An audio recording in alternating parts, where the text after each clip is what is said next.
for your name and date of birth, to make sure that you're the right person. I know they did that for my son's eye surgery. I think we had 7 different nurses come and ask us, and then they scanned Also, the circle on you, Yeah, they don't pick the wrong one. They gave him a big X and thought it was like a cool spot. They don't pick the wrong one. Right. Well, when the surgeon came, the first thing she did was go on my wrist and put her initials on the wrist she was going to operate on. Yeah, but this happened quick though, because I went to see her last Tuesday, and by this Thursday, last Thursday they called me up and says, "You want to do it Monday?" Wow. So that was quick.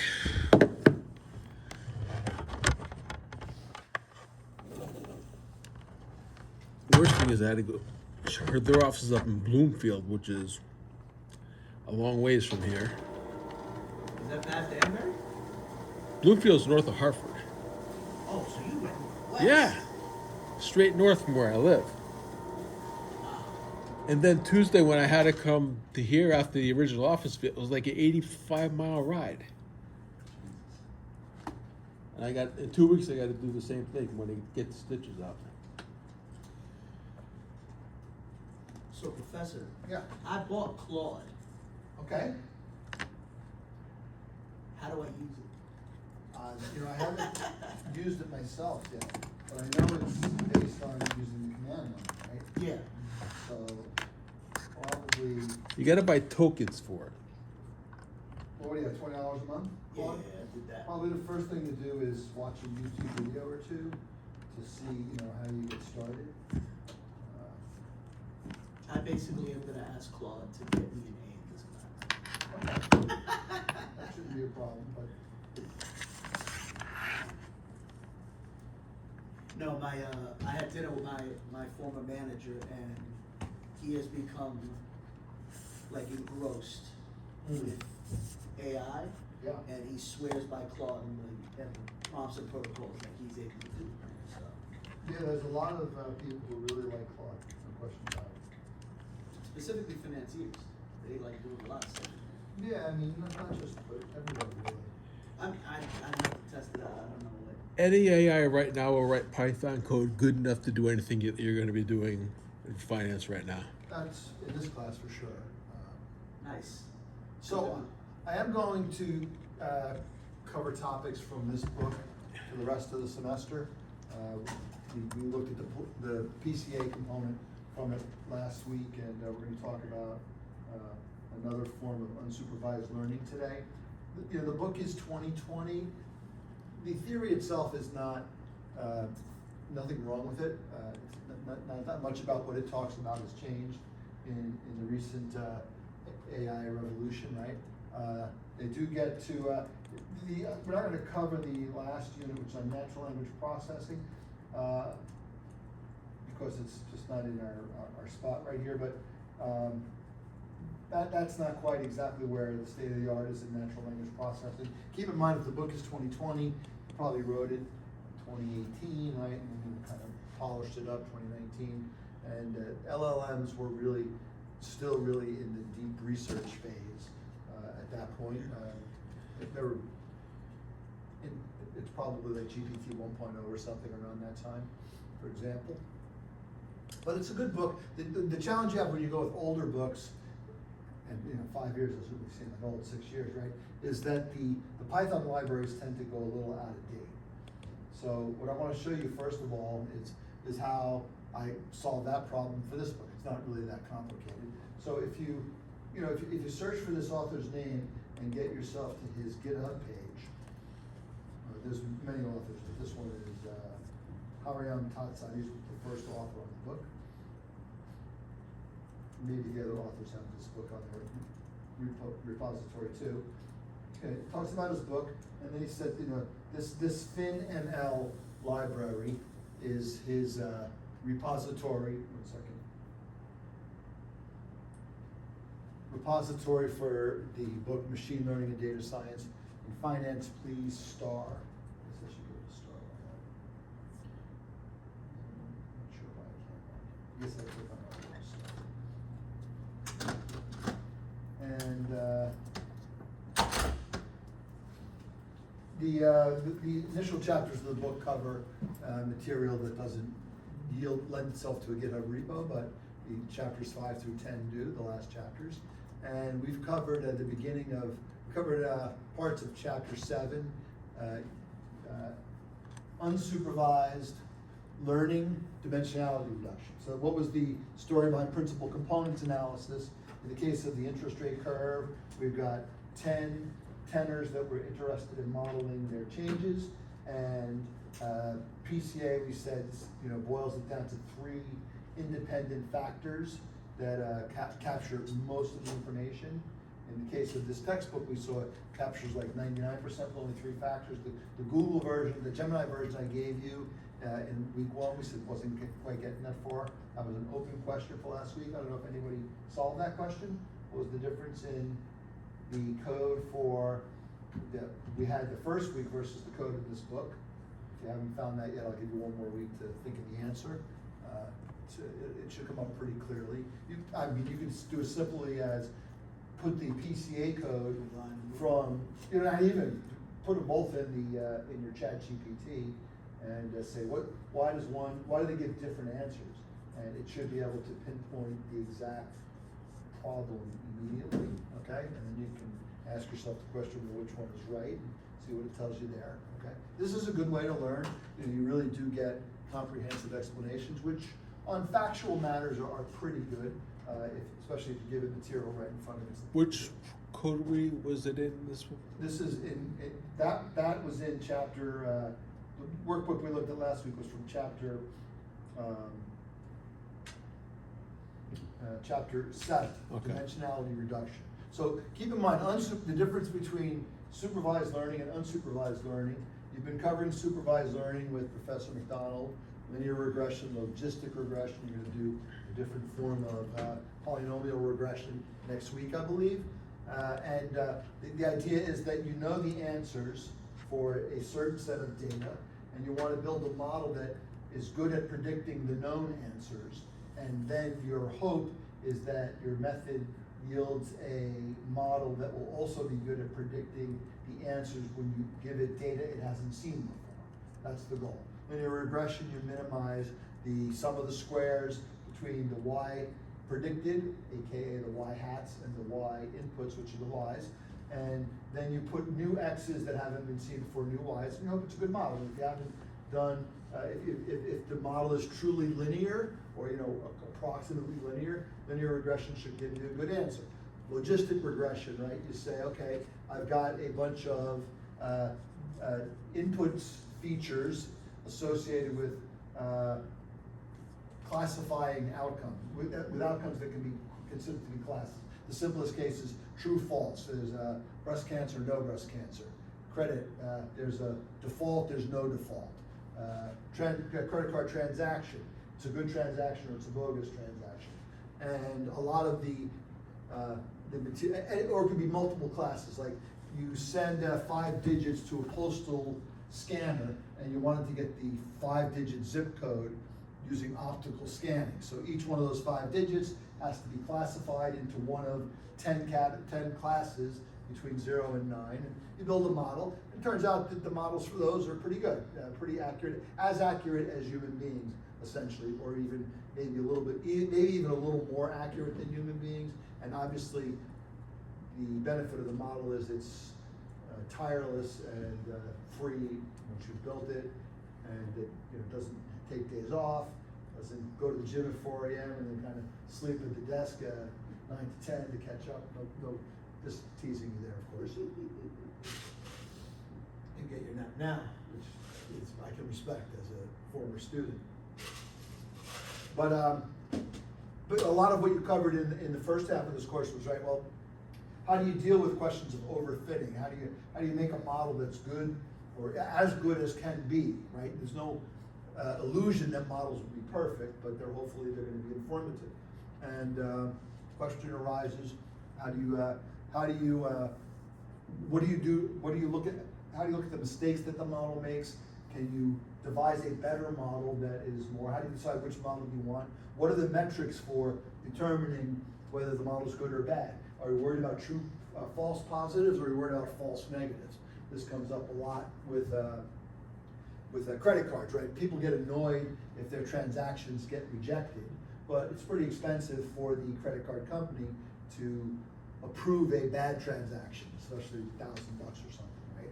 And consequently, I get lots of questions about this transaction or that transaction, especially with my son or somebody else using the card. But once in a while, they say somebody's been buying gift cards at Walmart for like $50. Do you recognize these transactions? And you go, no, and it does capture bad transactions. With things like HIV testing, right? Certain tests will yield a good number of false positives, right? And you tell somebody they got HIV and they don't have it. It's problematic. So there's a whole science to decide how you can control whether you get better positive rates or better negative rates. There's like the AUC and the ROC, as it were. Okay. They had that problem with the COVID tests. The COVID test, right? What is trying to make it. If you actually calculated what the accuracy was, it was nowhere near as accurate as what they were saying, because of when you throw in the negatives that are actually false positives, that totally killed their accuracy rate. Well, in the medical science community, they have a pretty good understanding of the statistics behind these results, right? And they shouldn't really make mistakes, but maybe they did. Okay, so this was that's unsupervised. That's supervised learning. You know the answers. Can you get a model that will take input from the same set of features and give you new answers and will be any good? Unsupervised learning is there's no correct answer. There's no supervisor. And example of the yield, in the yield curve case, we have the situation where all I know is that these 10 interest rates move in a correlated fashion. There's a little bit of independence between them, but they are highly linked.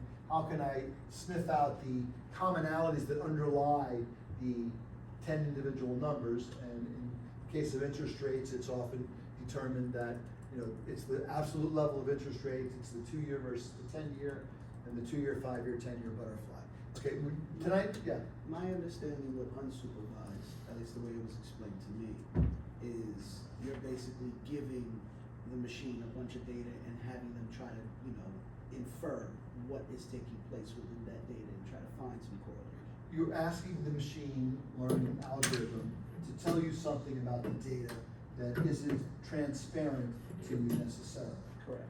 And if you read the theory, the linear algebra theory behind principal components analysis, and we drew a little picture last week. We said, look, if you have all these points which lie on this 45-degree line, in XY planes, yes, there's a different ordered pairs of X and Y that are important, but in reality is if you spun the XY plane to orient it with the line, then you really would only need one coordinate to describe it. That's you've boiled down the most important information to only one dimension, which is why it's called, in this case, dimensionality reduction, right? And we talked about when the Voyagers, I just taken a picture of Saturn and wants to send you back to Earth, it may have let's say 90 by 90 pixels, whatever the memory availability of their camera and their memory system was.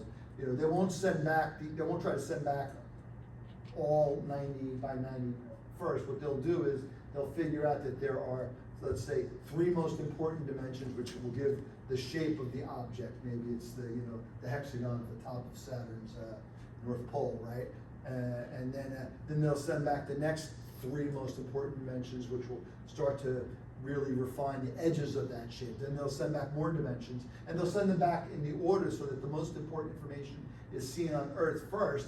And as it comes in, you fill out the picture. And you've seen this where pictures, they reveal, the pixels start to come in more clearly until eventually you recognize, the face of someone, right? And also how's a facial detection image system going to work, right? The first thing it looks at is like the most important components, and then it, moves down to the less important components until it can say, this is you or this is your brother who maybe looks a lot like you. Okay, so a different type of, so unsupervised learning, which we're going to talk about tonight, is called clustering, and we're going to see this tonight. But so the question is, so how do I get the code, right? Well, you open up your Anaconda prompt or your terminal if you're on a Mac, which is a pretty common place for developers to be, and you go and you have to go.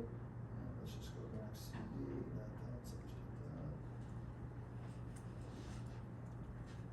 So I have a folder called Python projects. That's where I've been keeping stuff right now. And you go to the, you find the author's GitHub repo, and you have this code green box, and you clone the code using git clone. So everybody here know what Git is at this point, right? It's a place where people put code, and it enables you to pull their code for you. And if you're part of a team that contributes to the code, you can make changes to the code and push it up. And when you push it up, other people will, there's usually a protocol inside a firm or inside any kind of group project which says, well, before we merge your changes into the master code base, or they've taken calling it main as opposed to master, before we merge it into the main, other members of the team, at least one, maybe two, will inspect your code and say, okay, yeah, your code looks good. I like the structure. It's agreed. You use classes and definitions the way we agreed we would as a team. And also, I've run 100 tests using the new code base, and it doesn't break the old code base. That actually would be on you having made changes to the code to verify that the test passed. And then they say, okay, I approve the commit. And once I approve you've committed code, I approve the commit. Once that happens, that is pushed through a process sometimes in business firms called CI/CD, which is continuous integration, continuous deployment, which means as soon as I push the code, it gets integrated into the main code base. And as soon as it runs through a series of tests, there's behind the scenes and a systems operation that pushes the code out to all the people who use your code. So any changes that are now made are available to all the users of the library. Meanwhile, the developers on your team can then go and they can pull your code and they'll have now a fresh copy of the main code. And what would happen is, like, if this is the main code, everybody here would pull the code down, and two people are working on some project, another person's doing something else, and so on. And every person is working on some portion of the code, and when they make a change, they push it up, and if we go through this process, it's passed. But so that's what the purpose of GitHub is. This was also created by the same person who created Linux, as it turns out. It's a group project. It became a very large group project. But Linus Torvalds, who created Linux with the help of many other developers, i.e. free Unix operating system, created this as a tool to help him manage code. There were other versions of code-based management which were less successful. Well, they were good at the time, but this turned out to be better.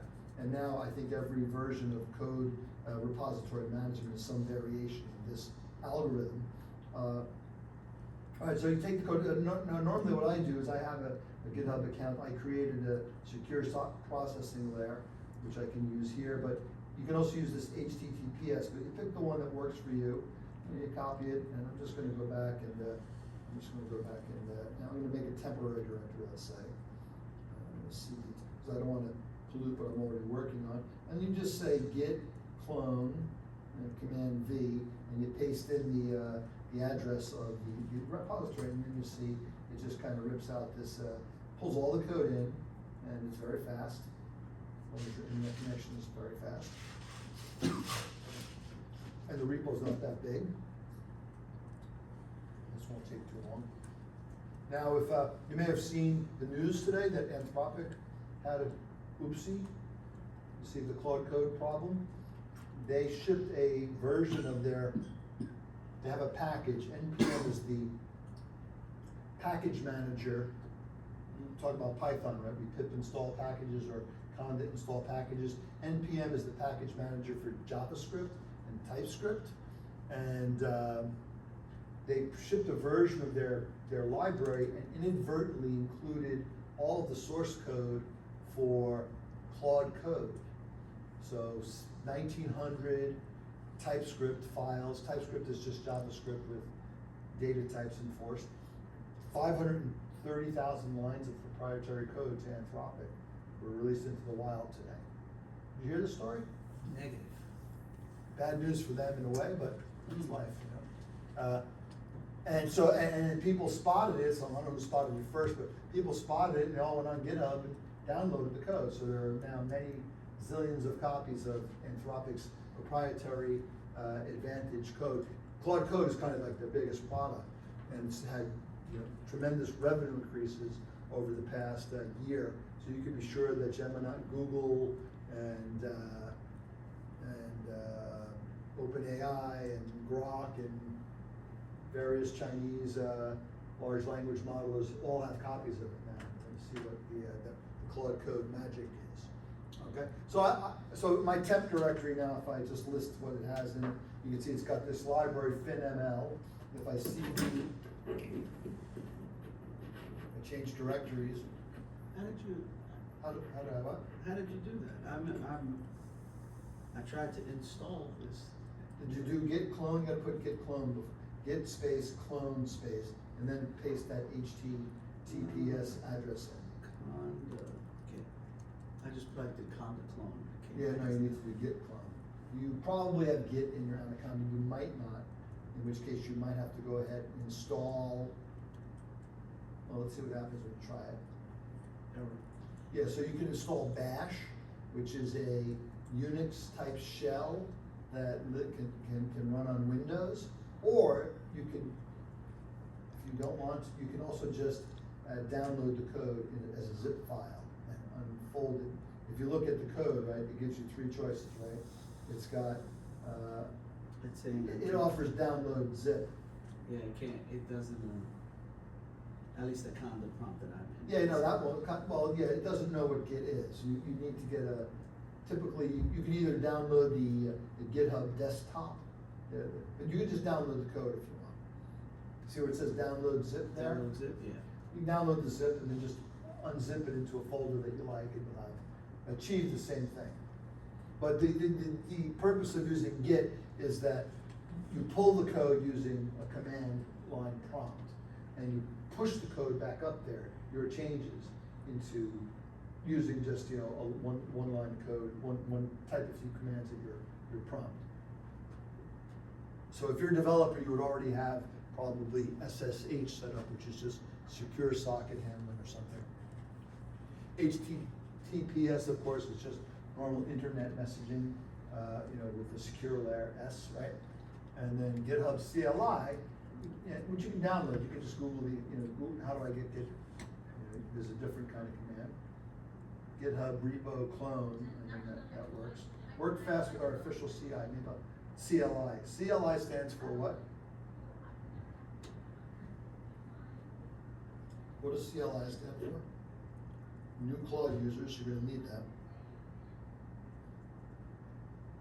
It stands for Command Line Interface, which means typing at an Anaconda type prompt, for example. Okay. I'll get up something in my personal access token was used, that's good to do. Just see here.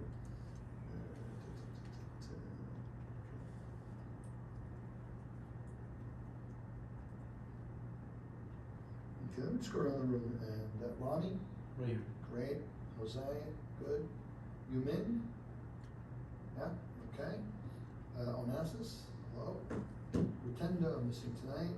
Matthew, that's, okay. Zeke, okay. Cliff, and Ming Chuan. And you're not on this list by mistake, that's my fault, yeah. Can you send me your email? Just send me, you did this once before, I know. I have to update my thing. So you probably didn't get, did you not get the files that I sent out last week? No, I got it. I just Oh, you was- did for, no. Oh. you- I did get it. Yeah, send me an email, I'll forward it to you right now. Sorry about that. Yeah, so we have, so you get the code, right, and then you have a CD, I'm just gonna go to the FinML directory. and then I'll list all the files here. And you can see I've got chapter 10, chapter 5, 6, 7, 8, 9, and then there's a few other things. So dot, by the way, always means the current directory, whether you're on Windows or in Unix or Mac. Double dot means the parent of this directory. So if I do like this, notice that this says, I have a clear command. I'm in the finml directory. If I do cd dot dot, I go up a level to my temp directory. If I cd finml, I'm back down. Okay, so dot dot just means, if I cd to here, it doesn't go anywhere because this is here. List, and show me this thing. So I've got, and then I've got a Git directory and a GitHub directory, which are special, notice directories that start with a dot usually mean this is some kind of special directory. Sometimes it gets hidden. You know, don't go in there unless you know what you're looking for or what you're doing, okay? But they maintain a Git repo, which enables you to keep, Git will do, among other things, it will track all your changes. It will be aware of, you pulled all this code in, and then you made changes to the code, it'll know all the changes. And if you say git status, it will say, these are all the files you've changed. And it'll let you know that in case you want to eventually push them back up. And I got the chapters, and then I got two interesting ones. Most repos will have a README, which does what it says. You just read it and see it's going to try to tell you something about the project. And then many projects will have a requirements.txt file, or alternately an environment.yaml, YML for YAML. And these are, so you know, let's take a look at what these files look like. I'm going to look at them over here. And requirements.txt, you can see all these files here too. And we'll see that, let me just make this big. And I'm gonna, let's just command A. Actually, I have it on my, over here too. Yeah, so here's requirements.txt. So, I think I've actually already, you know, edited it. Let's just see if I can do it here. It's a good, what requirements.txt is, it's just a list of all the packages that are going to be needed by the file. And if you open a new project in PyCharm or probably also VS Code, and it has a requirements.txt file, it will ask you, do you want me to create an environment that has all of these libraries, right? But the libraries that were in use in, let me see if I can copy this file right here. Requirements.txt. Back a second. So if I,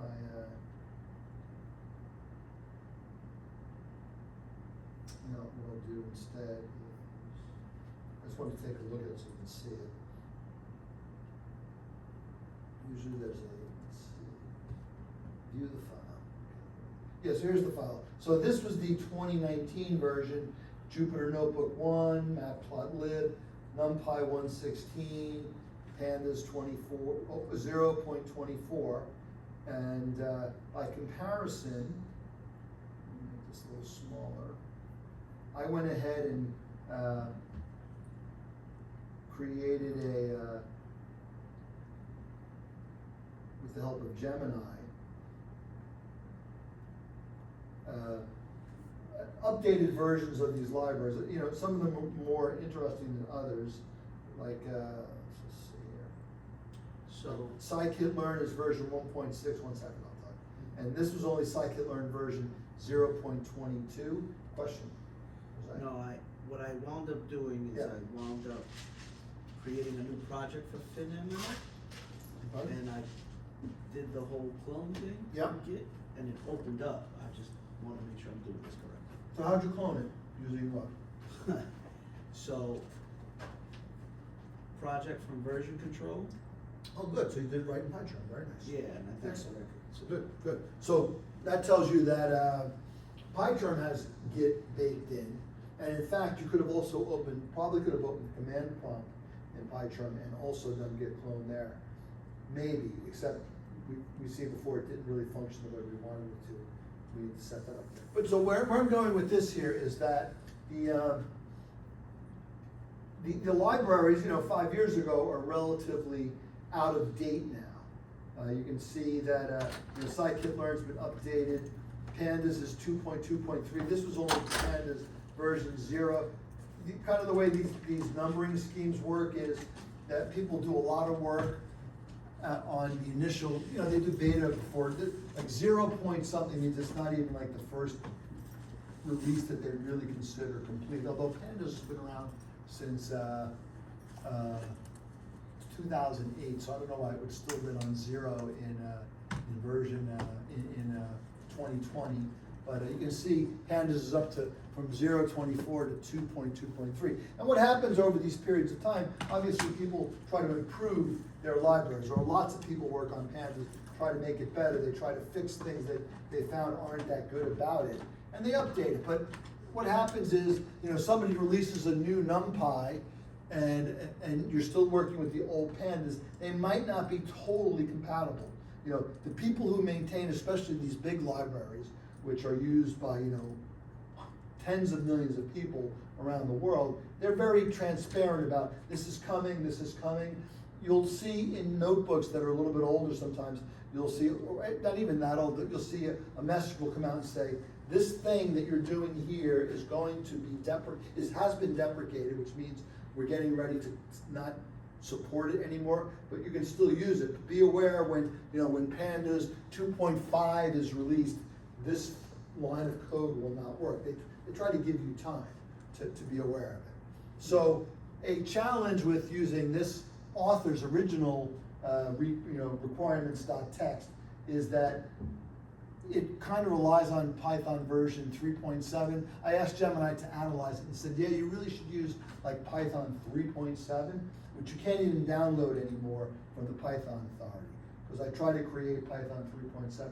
Maybe there's 3.7 point something that I didn't try, but it seemed like it wouldn't work. So I said, you know what, let's make things simpler. I'm going to use Python 3.13 and give me a corresponding requirements file that will work with Python 3.13. And it updated all this stuff here and gave me different versions of each library. And then it said, you know what, you're really going to be better off by creating an environment.yaml. Environment.yaml is when you want to create an environment with Conda.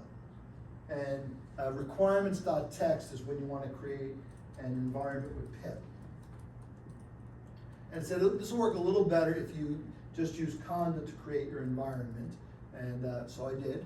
And it actually put very simple requirements. It said, first of all, it gives it a name, so you don't have to name it. It named this one, this is, I guess, Data Science 3.13 environment. I could have changed the name if I wanted to. And then it said, use Conda, Forge, and whatever the defaults are. And the only thing it specified was use Python 3.13.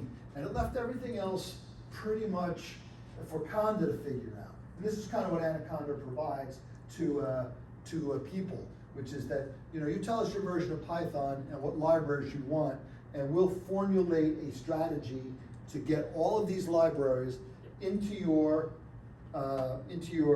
environment with the latest version possible of each one, in such a way that they'll talk to each other and they'll be happy. That's kind of what you get, okay? So notice the environment.yaml does not come with the thing. So let me send out an environment.yaml to you all, so you have this. If you've got the code, that way you don't have to. And then we can just stick it in the folder or something? Yeah, I'll show you what happens with the environment.yaml. So I'm going to send that out to our email list here. One second.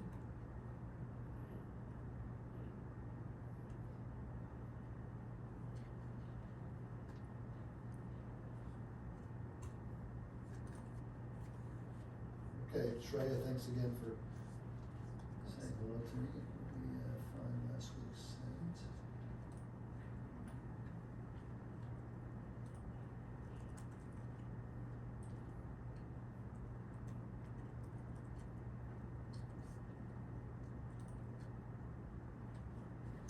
This was last week's notice. I'm just going to send this one back to you, Shreya. Okay, thank you. And then I'll send out the new environment.yaml stuff. Okay, that's the old one. And I'm going to take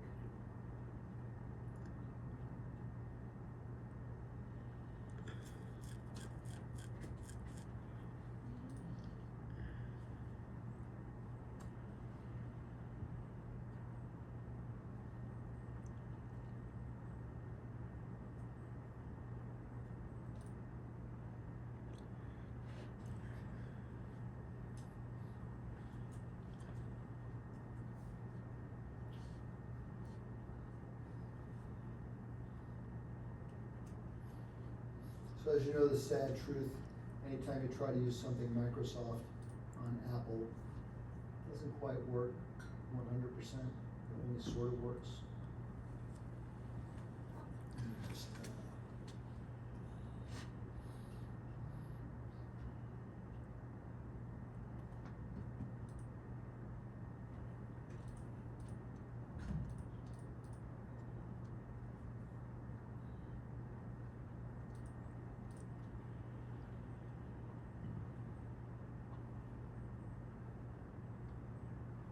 I don't know who Microsoft is hiring for engineers nowadays, but What's they have. that? I don't know who Microsoft is hiring for engineers nowadays, but Microsoft has enough trouble keeping Windows working. Well, With you the know, monthly there's a updates. thing, you may or may not have experienced this, but I noticed that Microsoft and Apple and Google all kind of mess with each other a little bit, you know, and, you know, the Microsoft people try to make it a little bit more inconvenient to use their products on Apple because it keeps you away from Apple, right? And then, you know, also the Apple people are like, well, we don't really want them to like the Microsoft stuff that much. I literally dread Windows updates every month nowadays. What's that? I literally dread Windows updates second Tuesday of the month. Yeah, They well, screw my stuff machine up. always turns off and my microphone stops working. Speaking of which, Professor, Yeah. where are you housing these videos anywhere? Yeah, they should be on Kaltura. If you send me a link, send me a request, I'll send you links to them. Kaltura. They'll be on Kaltura the is what Blackboard does the page. recording. They're on the course page. Yeah, but I don't know if they're on, I don't see them on Hudson. No, they don't show There up should on be a Hudson. link from Kaltura in the inside of the class page. oh, should there be? Yeah, that's how Okay. it works. Yeah, but I'll send you the links. So-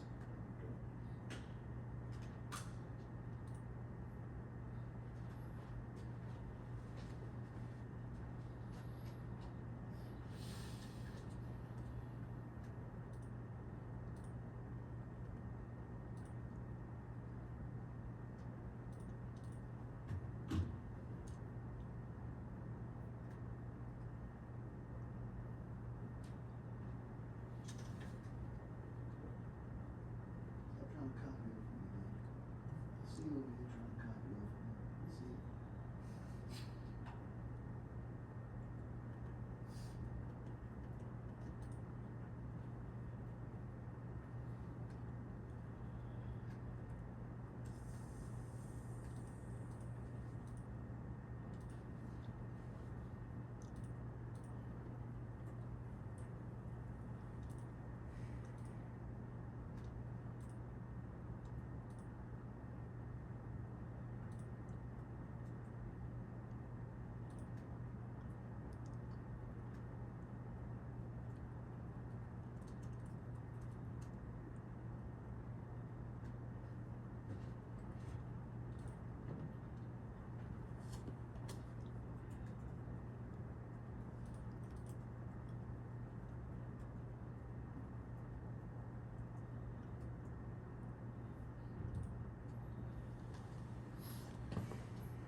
Okay, so you should now get, this may take 2 minutes, I did put a little delay on this, that's a new Microsoft feature. I don't know if it rolled out to, yeah,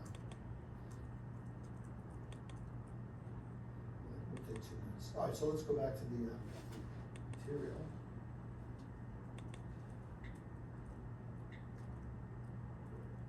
Okay, so we have these libraries, so what's the story here on this notebook? So we'll be in a notebook again tonight, and you'll have the environment in a second. We'll make sure you get the environment set up. So I'm gonna go, this is my temporary one. I'm gonna go back to my main one, and I'm gonna see the FinML, okay, /L. And when you launch a Jupyter Notebook, it's always ideal if you're in the chapter that you want to work on. Otherwise, it's not that great to, especially if you're below the level you need to go to, it's not that great for navigating inside the notebook. Okay, and then LS, I can see I got case study 1, so I'll do that one. Okay, and then you go Jupyter Notebook, and voila, it will pop up. When you have the environment files, when that email reaches you, let me know. We'll talk about setting up the environment for yourself. So this one has fetching the data, which is got some commands that reach out to Yahoo Finance and pull in this S&P 500 data file.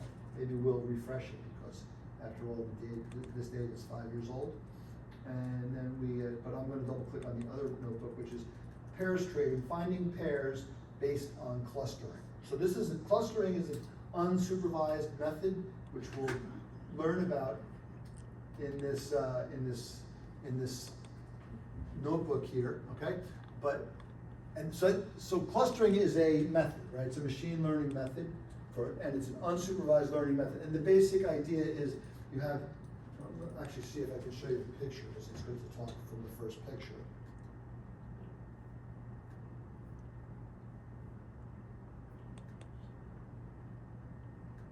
This should actually work just fine, I believe.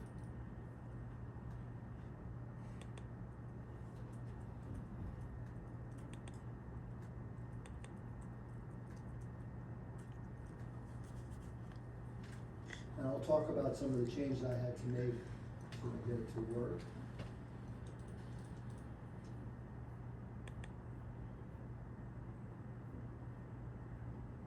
So here's the story that we're going to talk about. And then we'll get into how it works. This is just pure. Well, this is actually already the answer. Okay.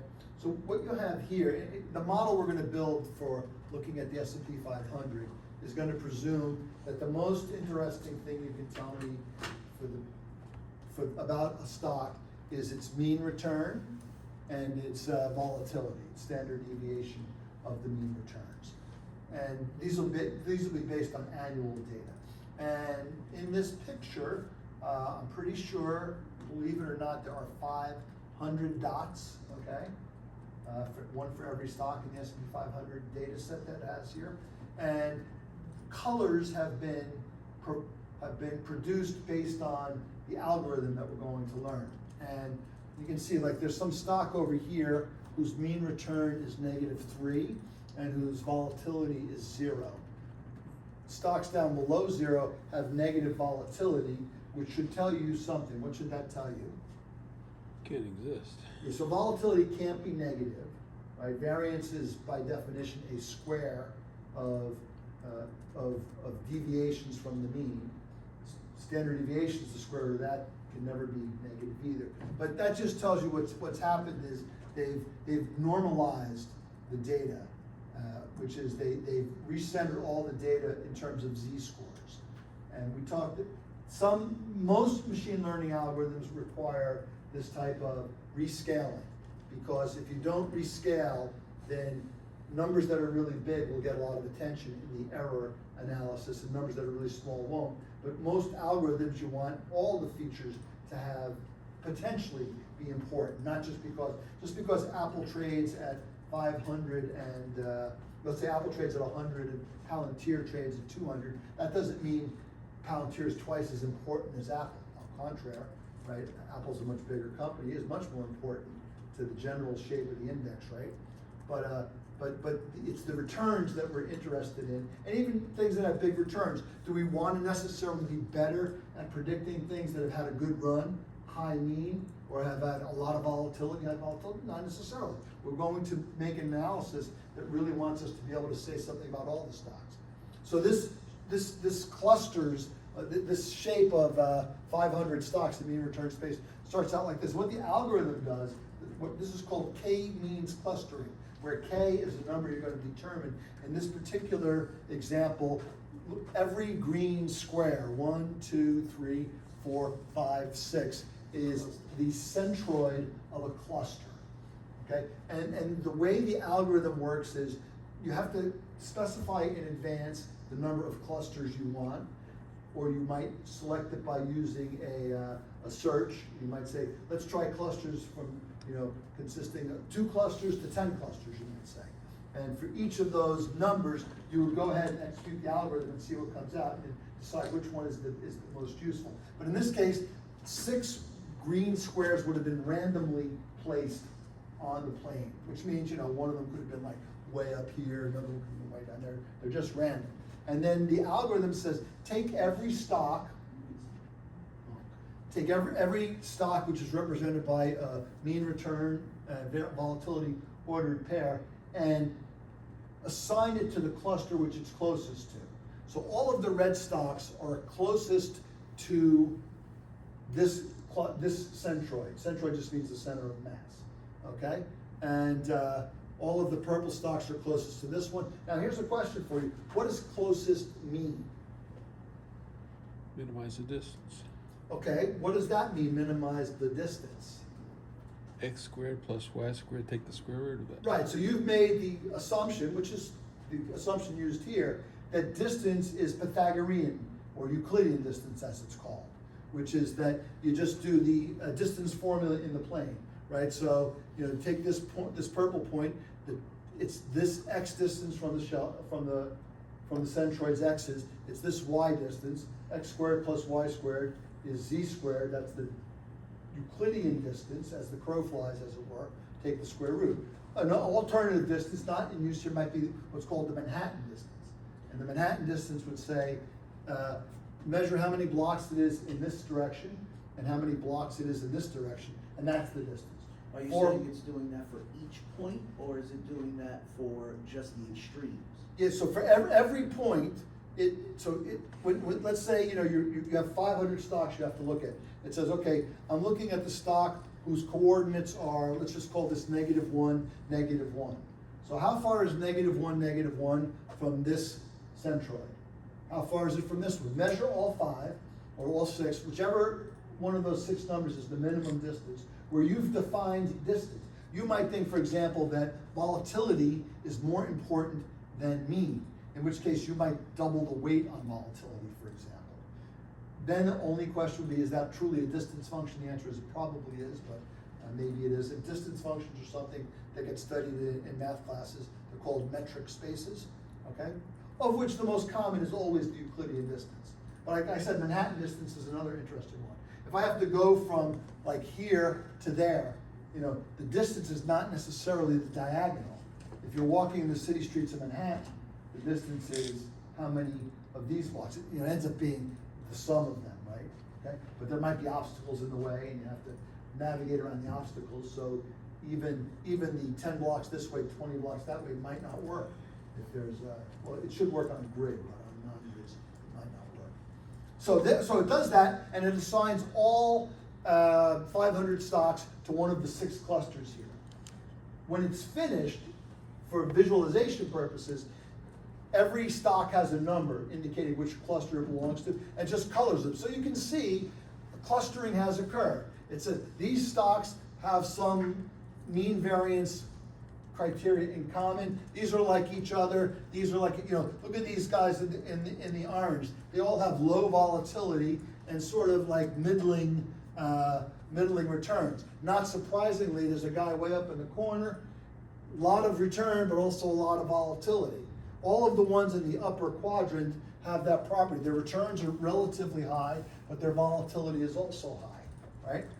Now, but the way the k-means clustering algorithm works is that it does it once, and then it says, okay, now that I've got these 6 clusters, which were generated by random squares, being the initial centroids, now what I do is I take all of the red points that are in the graph, and I take their centroid, which in 2 dimensions is just take the average x coordinate of all the red dots, take the average y coordinate of all the red dots, and put that as a new centroid. If this algorithm was not already finished, this green rectangle might have been over here. The same red dots would not be the same. Let's just pretend it's the same red dots. But then the centroid would say, hey, I'm going to move that centroid to here. And I reposition all 6 of the centroids, and then I do the algorithm again. And what will happen is you know, now maybe one of the purples gets pulled a little bit closer to this. You know, this purple wasn't close to the random centroid that was over here, but it is close to this centroid, and maybe we get pulled into that. And you do this many times until the algorithm stabilizes. You have to decide on the convergence criterion, and once you have that, you know, it could be the case that you get to the point where on iteration number n, none of the points changes their location. In which case you say, okay, obviously this algorithm's gone as far as it can. But you can have other problems, which is like, if we ran this algorithm one more time, we might find that, you know, this purple dot, which is currently purple, it might shift to be a red dot. And then when you redo the algorithm again, that red dot might shift to become a purple dot again. So in other words, it's possible that one or more of the points could oscillate between two clusters, and consequently your algorithm would never stop if you didn't tell it to eventually give it other ways to quit. Yes? Is the weight created by all these dots equal among all of them? So it's not pulling it anywhere?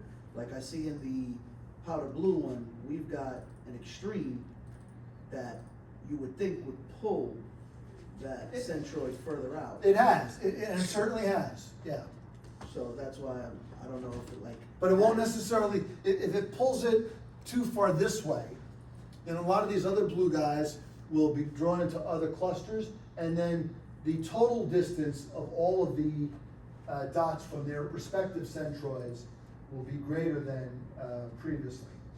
So this is, you know, we might want to have, maybe we want, if we added a seventh centroid, that seventh centroid might find itself up here, and this guy might move deeper into the thick here, and some of the purples and some of the reds will be pulled towards that seventh centroid. Gotcha. Okay? Okay, so that's the machine learning algorithm. It doesn't have anything to do with volatility or mean return. It only has to do with the ordered pairs that were involved in these points. Based on those ordered pairs and the choice of Euclidean distance, it said, okay, this is these are the best clusters that I can find. Now, how does this come into place in the context of pairs trading? So what is pairs trading? Does anybody know? What do you think pairs trading might be? Well, first of all, it's pairs, so clearly it's Two. something to do with two stocks. In this case, we're doing stocks. Pairs trading was one of the first systematic strategies that was developed on Wall Street. A guy named, I think his name is Nuno, I forget his last name, Battaglia, was some kind of equity trader at Morgan Stanley in the 80s. And he came up with this idea. Now, he might not have been the only one who ever had this idea, but he's gotten the credit for it. He said, well, let's say you look at Coke and Pepsi. Generally speaking, their stocks should perform about the same. I mean, one might be better than the other. Coke is a bigger company, I think, maybe, for example. But, you know, they have their market share, and their market shares are pretty stable. You know, maybe, let's say Coke is, you know, 30%, and Pepsi's 23%. You know, and based on that, there's valuations built into the companies, right? And we would expect that when, you know, the world is right for Coke and Pepsi, their stocks go up at the same time. People are, you know, they're going to drink they're going to drink regular soda, or diet soda gets invented, so now that people can consume more, or now they both start making water bottles, right? And all the different things, normally they should move pretty closely. So what pairs trading says is they look for stocks like, Coke and Pepsi is just an example. They say, if Coke has had a good rally and Pepsi has not yet rallied, the ratio of Coke to Pepsi as a market cap has moved in Coke's favor. And the hypothesis of pairs trading is that deviation should correct itself. It should mean revert. So pairs trading is designed to be a mean reverting strategy. So if Coke has rallied 20% this year and Pepsi has only rallied 10%, they might say, I'm going to sell Coke short and buy Pepsi against it, thinking that that 20-10% gap will close. Maybe not all the way, but that it's a good statistical bet. Coke will end up the year up 18 and Pepsi will end up the year up 14. And that 10-point gap when you opened it will close to a 4-point gap and you would have made money. Now, it won't happen that way every time. There are going to be idiosyncratic factors. Pepsi did something really stupid, and that's why it's been really lagging Coke this year, right? Or airlines, you know, naturally the first place you might look would be in competitive industries, right? If Goldman Sachs has been doing great and Morgan Stanley's not doing that great, you might say, you know, they're almost like identical firms in many ways. Why would one not be as successful in this current business environment? You know, you can go short Goldman Sachs and buy Morgan Stanley, okay? But that leaves you, that's a fairly limited set of choices. You know, you gotta look at specific companies. The algorithm says, I'm gonna look at stocks within a cluster and try to find examples of pairs that, let's say these are really truly important characteristics or even determinative characteristic of how well a stock will do. The algorithm says, okay, well, I'm gonna look for guys in the red cluster. I'm gonna look for one that's having a good year in the past, 12 months, let's say, and one that's having a bad year. I'm gonna go long the bad one and short, I'm gonna bet that that gap will close. In other words, this guy typically has a slightly worse than average performance compared to the S&P 500, and this one normally also does worse, but there should still be that gap should close. That's the goal. Okay. So the first thing will be make the clusters. The second thing will be find specific stocks in each cluster. The third thing will be put a trade on based on those, and hopefully get rich and retire. All right, so that's the story of clustering for pair strength. We're going to see there's a couple of other clustering algorithms that we're interested in. Okay, so you have your environment.yaml? Yeah. Came, right? Yes. All right, so if you put your environment.yaml into your,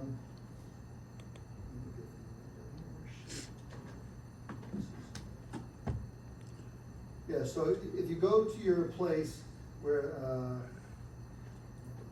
I made a mistake here too. I wonder if my code ran. Probably didn't run. We'll find out in a second. So cd dot dot.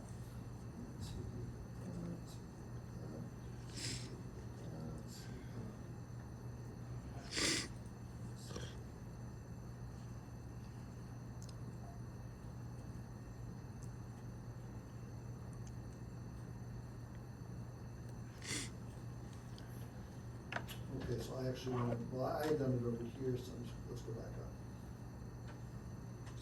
So you can create an environment from a YAML file. And let me just drop a copy of the YAML file here, so we can all see it happen together. Let's see.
So I now have,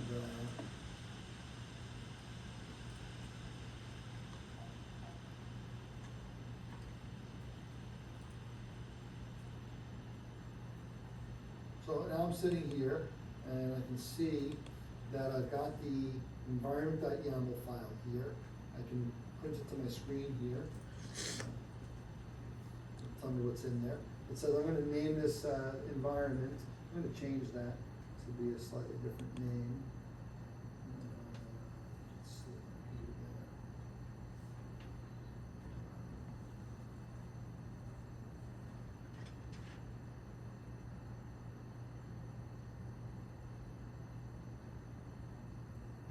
Let's call this blueprints. You can name it anything you want.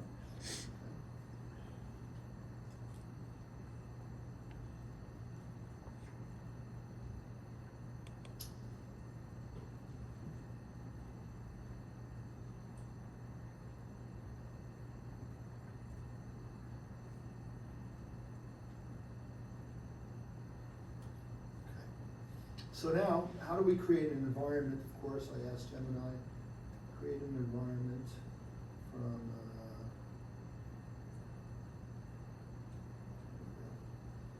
create an environment from the model.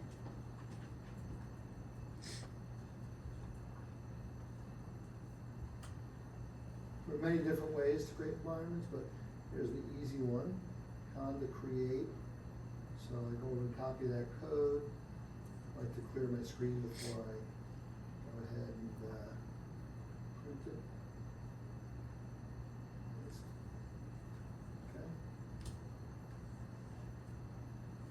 Okay. And this will take a few seconds. It'll run. You know, right now it's collecting the metadata, saying, how do I make this thing work? Preparing, verifying. Eventually it'll show me all the libraries it plans to download, and then I'll say, yeah, go ahead and do it, and it will happen. I'm going to kill this one currently here.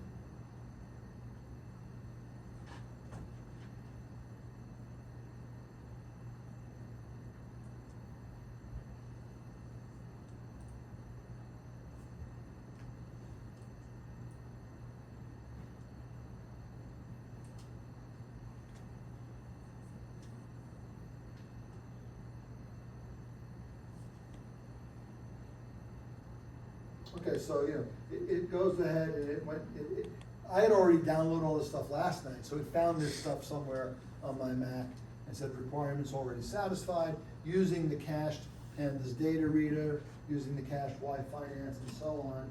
And then finally it tells me to use this environment, conda activate blueprints 313 underwrite NV. Okay, so now I'm there, and then I can, what's in this, you know, repo? I got my chapter 8. Okay, so we can see one.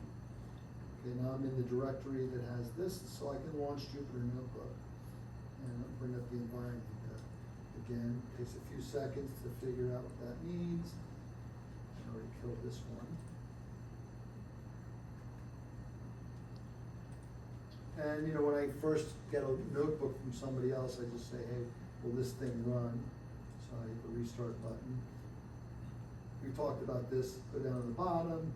If it gets to the bottom without being empty and failed somewhere along the line, I think I know where the failure was here.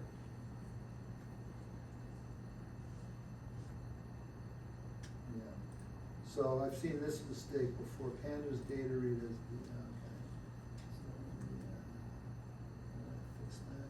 So what do I do about this, okay? I got this mistake, right? It doesn't like this.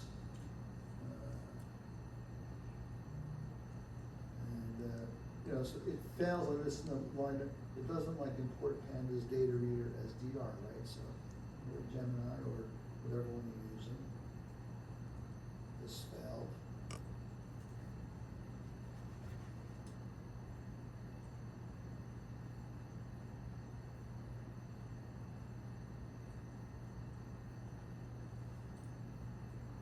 Gave me a couple of choices. I'm going to instead, here in a second.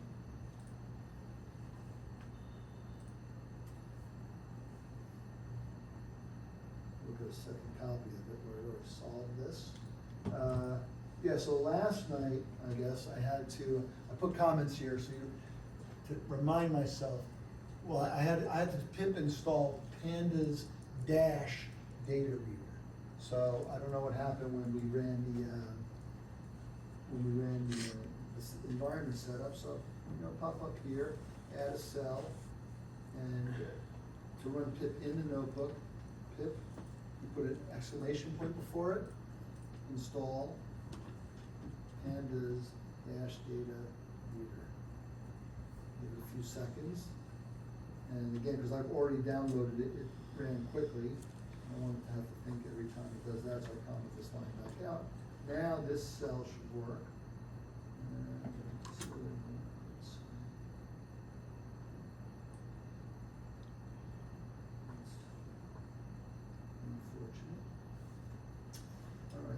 Give me a second, I'll fix this and we'll pick it up after the break, okay? So let's take 10 minutes here, 15 minutes.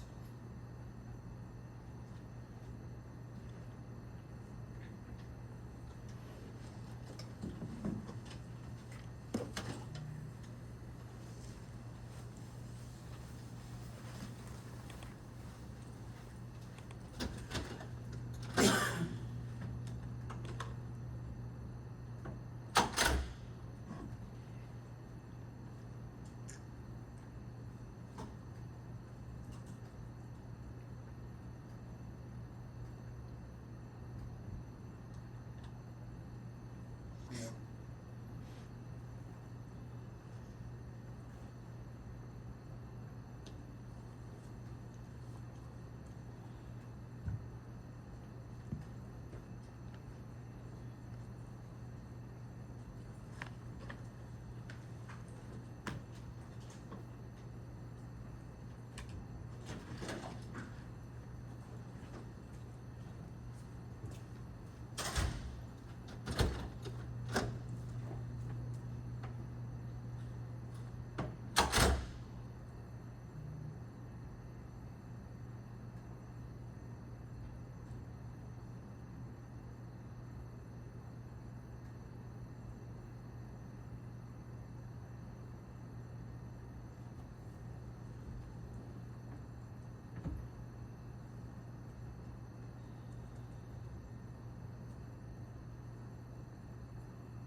Good to run?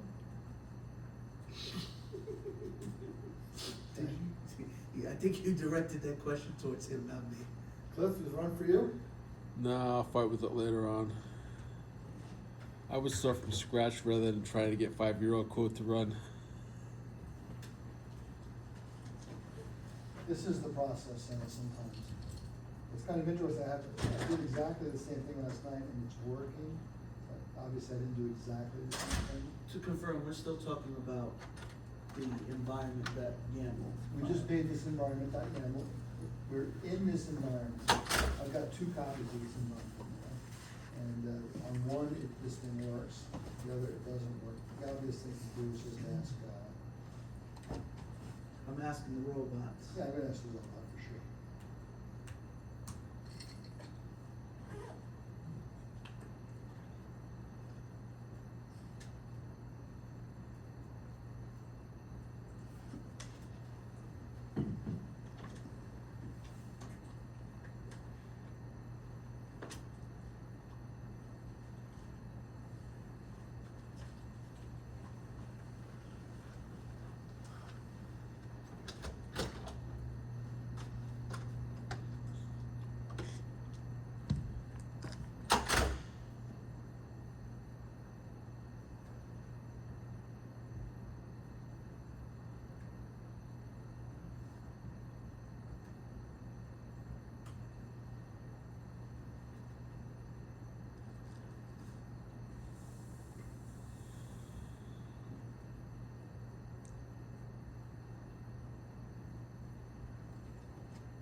I'm way behind the curve because I can't even create the environment.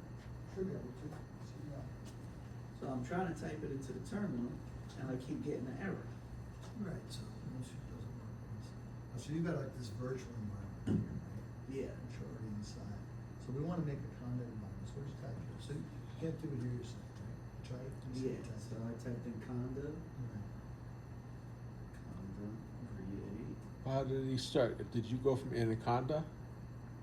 Yeah, no, he's inside of PyCharm, but his PyCharm picks up a PowerShell, doesn't pick up a, See, I guess that. If you go means to the it's main not Anaconda recognized. Navigator page, there's a higher level. What do they call What I'm it? gonna do is go to Anaconda prompt instead. Yeah. I tried it in there and. Okay, yeah, it should work, well, you got the environment there, so you got it, right? Is that the environment? I thought this was the environment. Well, that's where you've got activated, right, but let's just say I tried to get bash, it keeps on telling me bash. package is not found, right? Yeah. Well, for there you can do, no, but first of all, it's small b bash, that's what that is. But that, bash is a separate app, it's not about common install. What you wanna do instead is what is the command we use for, ask your AI, how do I install a common, how do I create, yeah, so grab that line right there, This guy? just this guy right here. Usually from within Anaconda, I have to use the Anaconda PowerShell prompt. Okay, put that here.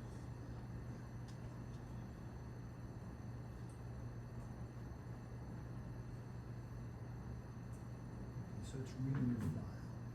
It's gonna read this. So you don't really want to be, and it doesn't really matter where you are right now. ES13, 313 environment is gonna be the name. Oh. That's okay, it's gonna tell you that when you finish. It's gonna take a few minutes to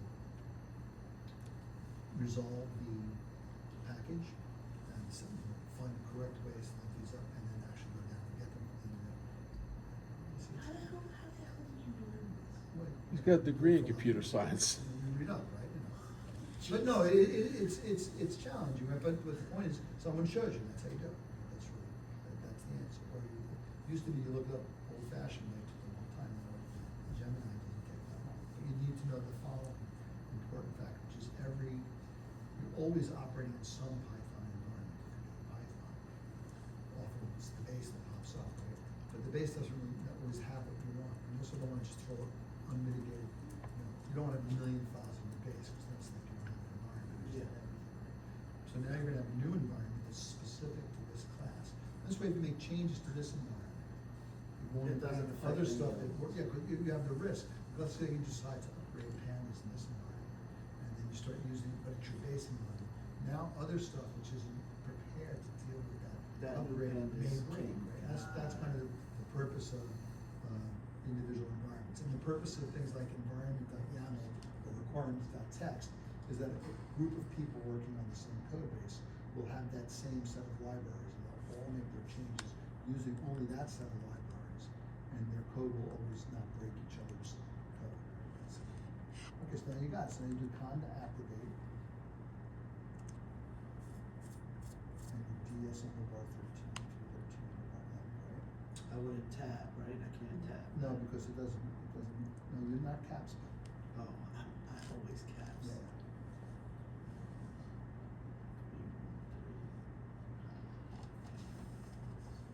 Okay. So now you're no longer in the finance 50 through 52 environment, you're in this new environment we created for this book. And now you can do, let's say, Jupyter Notebook. I'll rename this because that's where you got your code. Give me a dir before you do that. No, just dir. Dir enter. Okay, so all you, but where'd you have the zip file? You go back to where that zip file. Where did you unravel the code that you downloaded from the internet? So I put that. Yeah, so you can go right, you can see it right here. It's, so you put it in, so this is now your FinML directory. Yeah, Okay, it's in so you wanna go there. So is that where I want So to go to put users, this? J and J, Python, yeah. So go back a little, go back a step. CD dot dot. Oh. CD dot dot. CD space dot dot. That'll bring you up a level. Okay, go do it again. Dot dot, do it one more time. So you get J and J.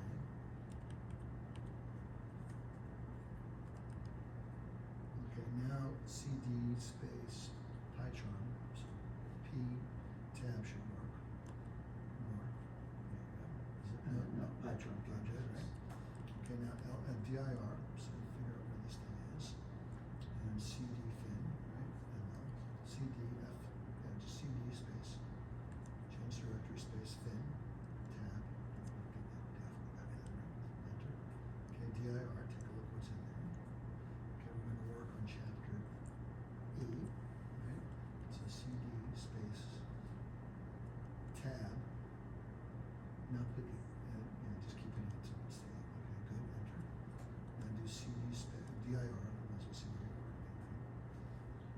case study one, so CD, start with 10 after case.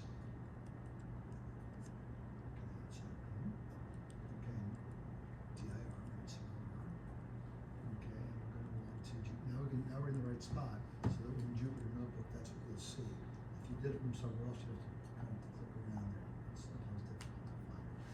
So instead of Jupyter, how would I go to Pie chart? Yeah. Well, see, this is gonna be a notebook, so the natural place to look at it is in right from, is in your browser, right? But Okay. you can, if you open up your pie chart. What I did was here is I did. Yeah, you can actually run the notebook in pie chart. And it created I guess it's so, it looks like you have your drawing here as well. Well, what I did was I just Copy. dropped it and I dropped it That's in the good. folder. And it probably asked you, do you want to create an environment for this? And you must have said yes, so it worked, so it's working. So this is what pops up when I see. Yeah, that's it, that's what's in there, that's Okay. what you built the environment from. Okay. And then I have all of this. I guess that's just. Yeah, say yes. No, read what it says, So- these package requirements are, we don't want those, so say ignore those requirements. That's coming from the requirements.txt, that's old. Package requirements, just get rid of it. You don't care. It should be okay. Just X, there's no X, ignore requirements. What you can do is you can click on requirements.txt and delete it, or right click on it and say delete it. And say yes, just delete it. Okay, up, down. You can say okay. And it'll stop asking you that question, because it doesn't see that. Got it.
So I'm going to go to my working copy of this, this package, because I don't want to spend the entire class just doing operational stuff. So the premise of the book, and if you buy the book or, you know, get the book from the library or something, that you'll see, he'll discuss his, you know, method, which is to find, number one, define the problem, perform clustering analysis on stocks of the S&P 500, and come up with pairs for a pairs trading strategy. We'll see in this notebook there are 3 different strategies. We'll talk about the K-means clustering. I'm sorry, the K-means clustering today, and then we'll talk about agglomerative clustering next week. And, second. Yeah. Okay. So K-means mean, you know, the K centroids that we found. So that's what we're going to do. And what we'll do after we go through that algorithm today, we'll look at the clusters that are found and how we find pairs trading ideas inside it. So step number 2, obviously you load all the libraries you're going to need to be able to run your code, whether this be in a Python file or in a Jupyter Notebook. And generally speaking, I think the Jupyter Notebook is a good vessel for experimentation. And once your code does what you think it should do, good time to move it into a Python file where you can run it from a command line while you're sleeping and look at the results as it runs overnight, let's say. This data was obtained. You can look at the other notebook in this section, and we pulled the data using the S&P 500 data. An interesting extension of this will be, this data goes from probably 2010. We can actually pull it up in a second. Just pull up my Pytron.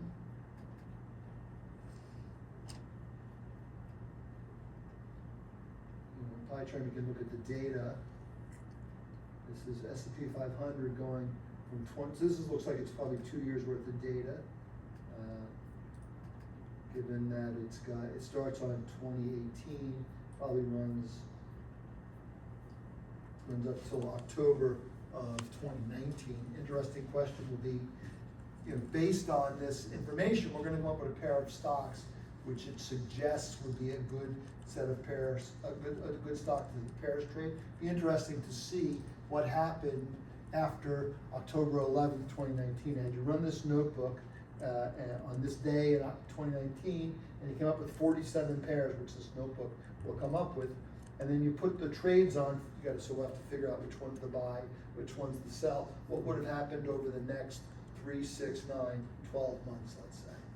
So you can use the notebook that they have, the other notebook here, the fetching the data IPython notebook will show you how to get new version of the S&P data, and you can experiment with that. That's what would be our next assignment, would be like our first assignment, official. Okay, so we load the data, and then it says, you know, the first thing you should do is, well, look at your data. What's the shape of the data? So it tells us it's got 448 rows, okay, and 502 columns. So somehow there's 2 extra stocks in there. Maybe there was 2 stocks came in and 2 stocks went out during that period, or more, net of 2 extra. We run the head just so we can look at the data. Looks like stock prices. Set option display width to be 100. That seems kind of excessive. What about 2? Didn't actually run it.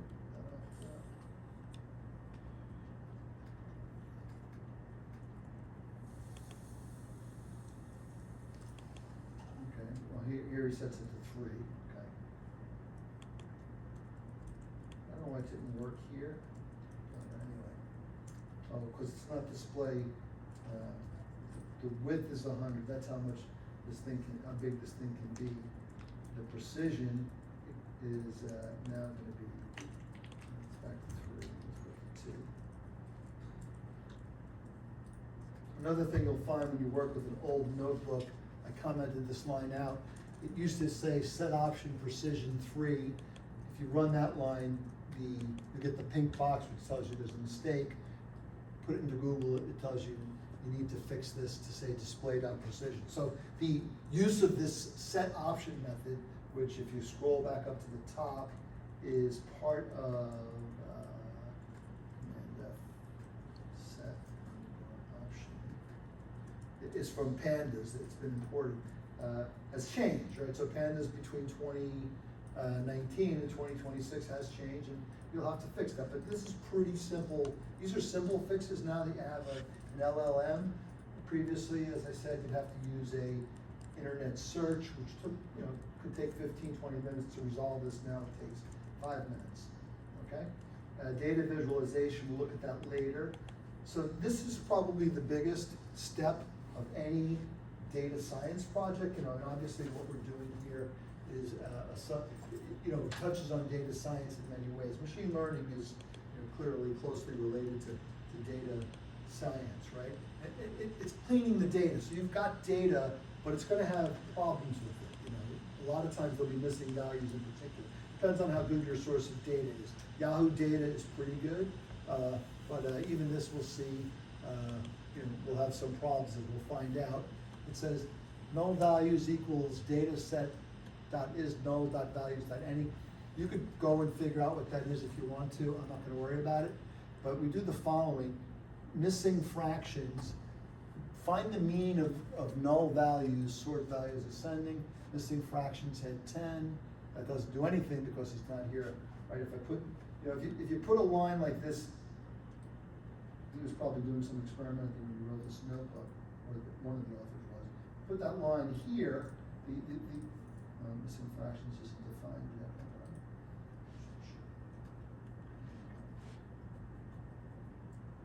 I'll just let this whole thing run, so I won't have that issue yet. A second.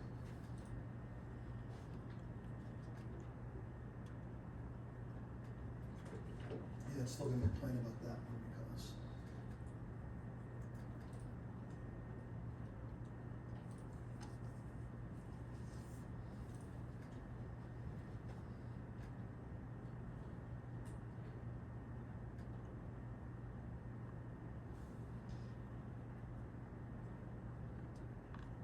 okay, so this notebook run. So what we saw there were 502 columns, each column representing a stock, right? And it says get rid of the columns that are missing more than 30% of the values, and we end up with 498. So four of the columns were eliminated, and that kind of conforms what we thought might have happened. 2 stocks left the S&P at some point. 2 other stocks came in, but both of them ended up missing about 30% of the values, and consequently they get dropped. If I look at the head of the missing fractions now that I've computed it, I can see that this stock was missing 78%, Dow was missing 68%, and then, so these 4 stocks were missing. Yeah, I think what happened here was Dow Chemical had demerged itself into Dow and Dow DuPont, or there was something about that where Dow had become a big company with DuPont. I think it split into 2. So consequently, Dow got back in, but is missing a lot of the data. And then every other stock you can see has all the data. So these 498 stocks were in the S&P 500 for the whole 2 years of the data, okay? And that's what this gets here. And then, okay, so given there are null values, drop the rows containing the null values. 2 rows by, so I wonder how we know. Okay, I guess he figures out, look, we had 448, what did we have before? We also had 448, so I don't know that there really were null values.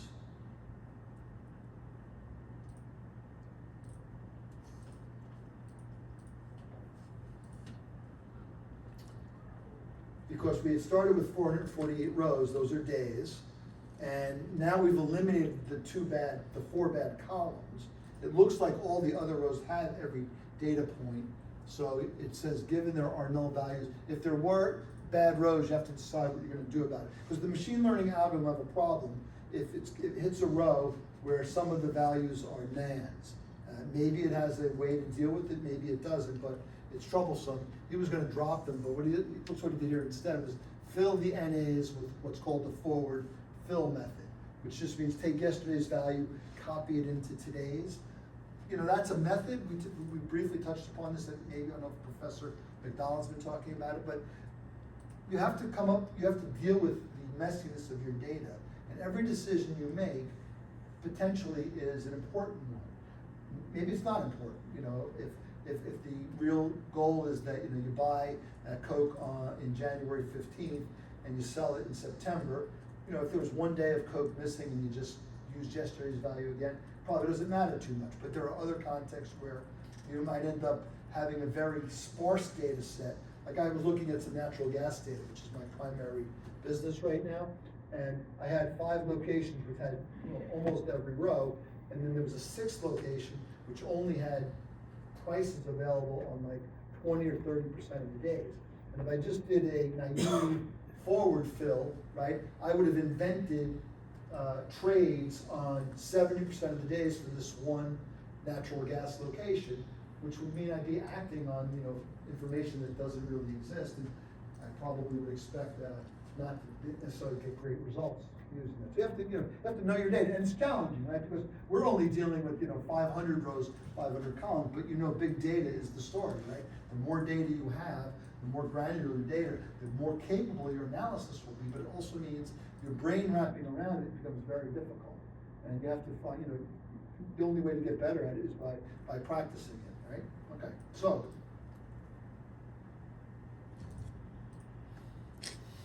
For the purposes of clustering, in this case, we will use annual returns and variance as the variables, as their indications of performance. Now think about it, all we have right now in this data set are prices. So how many things can you do with prices? Not that many. Why do we do returns instead of just the prices themselves? What do I mean when I say returns? Performance. Be more quantitative. A change in value. Okay? Specifically, what I'm Per gonna time. do is, I'm gonna take the new price, divided by the old price, and take the natural log. That's what when we talk about returns in finance, we almost always mean the log of this price over this price, which is roughly equivalent to this divided by this minus 1. Okay, so we're just talking about daily returns. Right, or 58.92 minus 58.79, 13 cents divided by 58.79, that'll be a percent return. But for financial mathematics, it's more common to use the log of the ratio. And that just makes it from a, you know, log of a ratio just changes the return from being, you know, 1 plus R to being e to the R, that's all it does. Okay, and most financial models work better with continuous time methods. So when we're, you know, and we're talking about returns, why do we take returns as opposed, why do we analyze the prices directly? The price itself is just random. Price is random. Yeah. Eh, But the percentage return is what each stock is doing. certainly percentage returns are interesting. If Abbott were to split into 10, now the price would be $5.87, right? Versus 58. You'd just have 10 times as many shares. So whatever your Abbott position was, it would be exactly the same position. And That's why they give you the adjusted close in these yeah. things. But the real answer is that prices are not stationary, which means what happens to stock prices over time? They increase. At least in the United States stock market for the past 100 years, they tend to go up, Mm-hmm. right? And that means that the mean price is not stationary. Every day is what is the mean of the price of Apple? Well, even if you adjust for splits, it's, it used to be 1 and now it's like 1,000. What's the mean? There's no ongoing mean that's relevant to that. But what is relevant is Apple's performance as a company has had a certain volatility of returns. So what you call this in statistics class is you say you're taking the first difference. You don't assume that the price is constant, but you do assume probably the change in price is constant. So statisticians always typically want to model series that are stationary, although we'll see in this book, in this notebook, that non-stationary is going to come in, okay? So generally a good thing, and I had a friend of mine who's been in the business like forever. He texted me the other day, so I just did some correlations, and I think I may have committed a cardinal sin, which is I did correlations on prices as opposed to correlations on returns. And I said, yes, you did commit a cardinal sin. Always take the returns. I had a colleague I worked with Professor McDonald and I at GE. He said, I often take the differences twice because returns themselves can be also non-stationary. This is what's called stochastic volatility. Like, you know, when Tesla, well, let's say when Amazon first was trading like around 2000, it was around 5 years at that point or so, but its price volatility was extreme, especially during the NASDAQ bubble. But now, Amazon is a massive company whose business model is fairly well understood, and it doesn't whip around like a Palantir or a Tesla might, or some new crypto stock. Bitcoin itself used to be a lot more volatile, right? So he would be doing second differences, which would be, he's even assuming that the returns themselves are non-stationary. And if, I'm not that big on statistician, but you know, this is how they think, and they obviously have a reason for thinking this. So the data transformation, but so for here, what we're really saying is, you know, all I can really think about is the two moments, right? You know, and the author obviously fixes on two moments because we'll get a nice graph in 2 dimensions. If we go to 3 dimensions, the graph might be kind of interesting, but not as informative. What might the third moment be? The third moment could be skew, let's say. Tendency to be fat tail on the right side or fat tail on the left side. But all right, so he takes the returns. Now these are all commands that, you know, if you go through this in your notebook, or if you put your notebook in PyCharm, right, you can put breakpoints and you can look at it and say, well, what happened when I computed this returns thing, right? And you'll learn that the percentage change dot mean at times 252. So what it's done is it's taken percent change, which is not log returns. It's the one we discussed. It's arithmetic returns. S2 divided by S1 minus 1. Right? You understand why that's a return, right? Just quickly on my iPad here.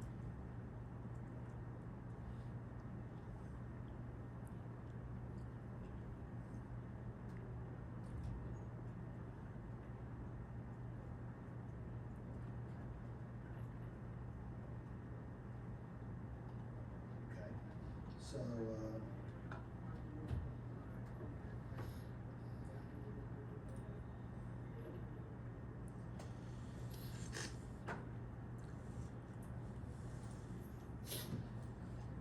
battery is low. Oh, my AirPod matters.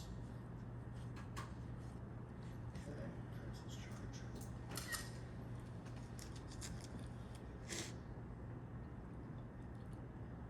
Okay, so returns, right?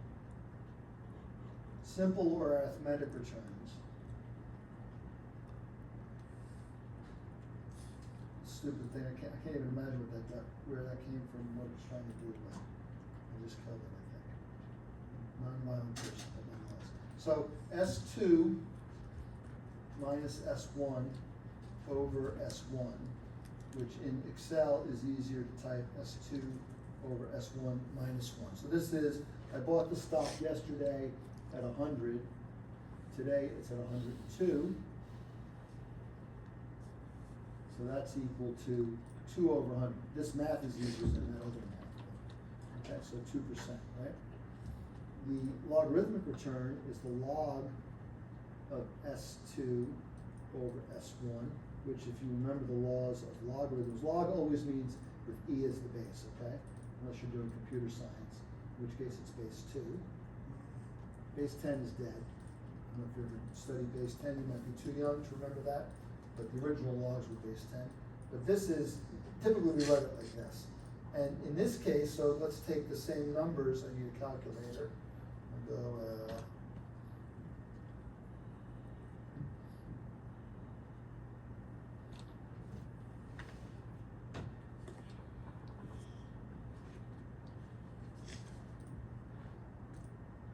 1.98%.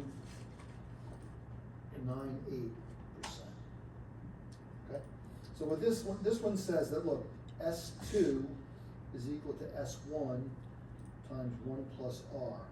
And this one says S2 is equal to S1 times E to the, let's use capital R, use a different R. That's the only difference between the two returns. The continuous return will always be smaller than the discrete return because you've got the compounding built in.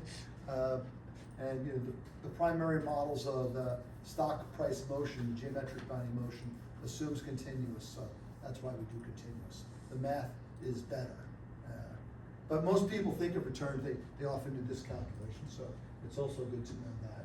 Okay. And why returns? Again, because returns tend to be stationary, whereas prices do not. Okay. So, yes, question now. Okay. So we got these, by the way, as an aside to you, Jose, it's 0-0 in the Mets game. You know, you ask Siri for like a score or Google for score once, and now it wants to tell me the score of every game in every sport on every planet in our solar system. I love Siri for that. It has its good things, but you know, right now That's a I'm finding 3-1. I'm getting too many scores.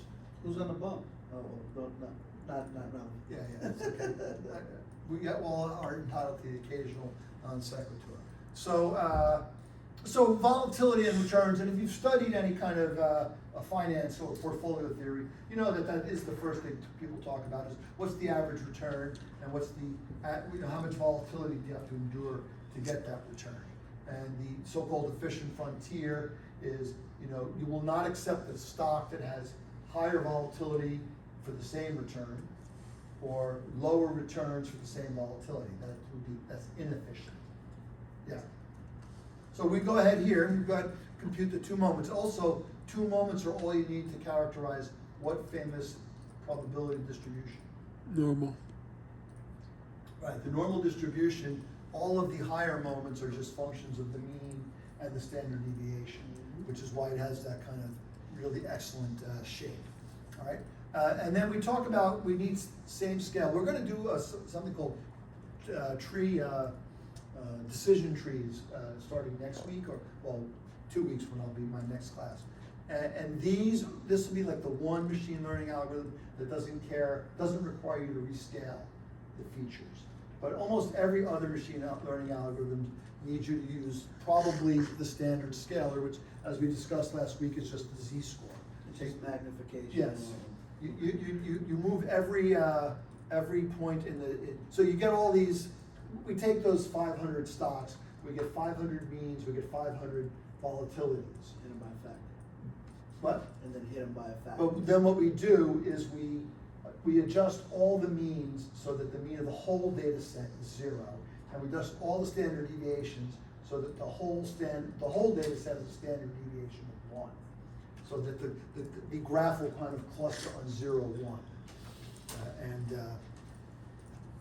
that means that approximately every stock is considered as important as every other stock in determining what the clusters are going to look like. Okay, and so and these are the commands that do this. Now again, you can get we're getting the code from an author for free.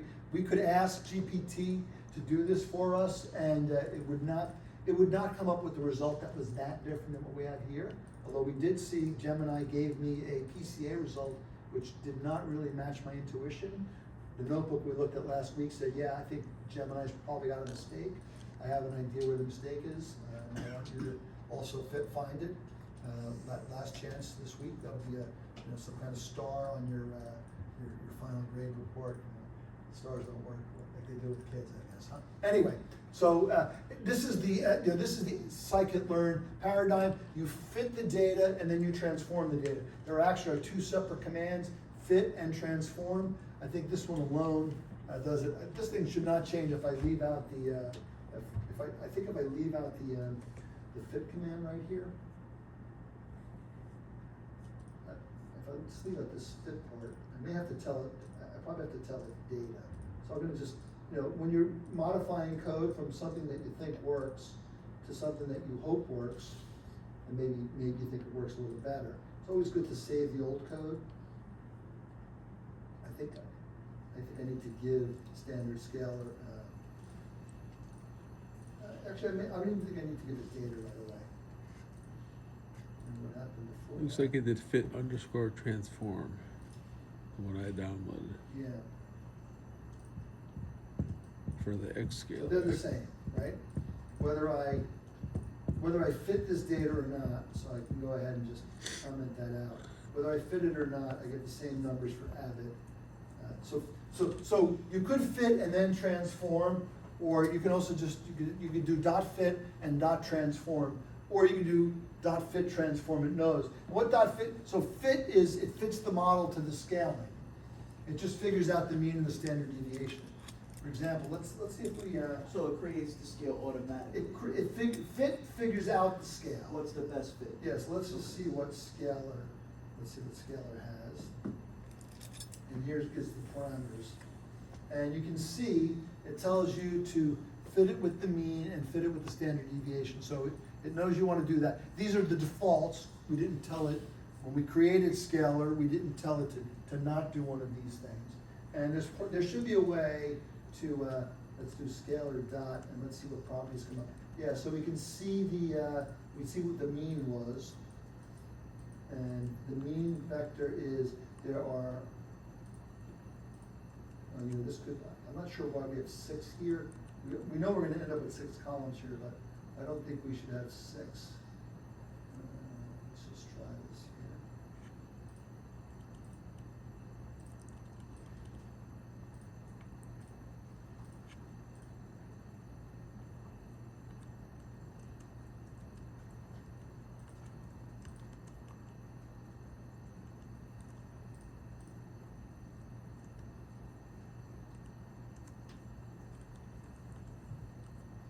So we do get 6 numbers. I'm not sure why that is. Okay, so I'll have to read up on the algorithm to find out. And this is sort of the thing. You're gonna go to your boss and say, hey, we should do this. Your boss probably should say to you, well, why? And you can explain, well, this is what I did, this is how it works, and this is why I'm confident that this is a good idea. So I'll have to read up more on this myself. Okay, here's the first 2 rows of the rescaled data set. So this is where we put the points. The parameters to clusters are the indices and the variables used, and the clustering are the columns. Hence, the data is in the right format to be fed. So now we look at the algorithms. We're going to look at k-means tonight. We're going to look at, notice if you do that, it loses its format. Hierarchical clustering, we'll talk about next week. Affinity propagation, we won't talk about that much. So find the optimal cluster. So this now how do I use this algorithm? This is where this number 5 in other parts of the book, it's 6 and 7, deviate chapter by chapter, because there's different things that are relevant here. So find the optimal number of clusters. We're going to look at the sum of square errors within clusters. So what he does here, distortions misspelled for English people, Americans, is empty. Max loop is equal to 20. For k in range 2, max loop. So look, you can copy all this code from Gemini or from the notebook, but you should take some time if you're going to use it and understand how it works. Like, what does this thing do? It's pretty simple, right? K just goes at 2 and goes up to 20. So what's the biggest number we're going to get here? Why, if it goes up to 20, why does it stop at 19 over here? Index starts at 0. What is it? Index starts at 0. Right. Well, yes and no, but that would tell me why. If we didn't have the 2, it would start at 0, but it starts at 2. Yeah. Why does it stop at 19 instead of 20?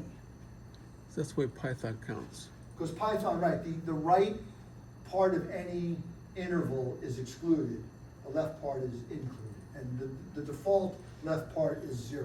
Why Okay? is that?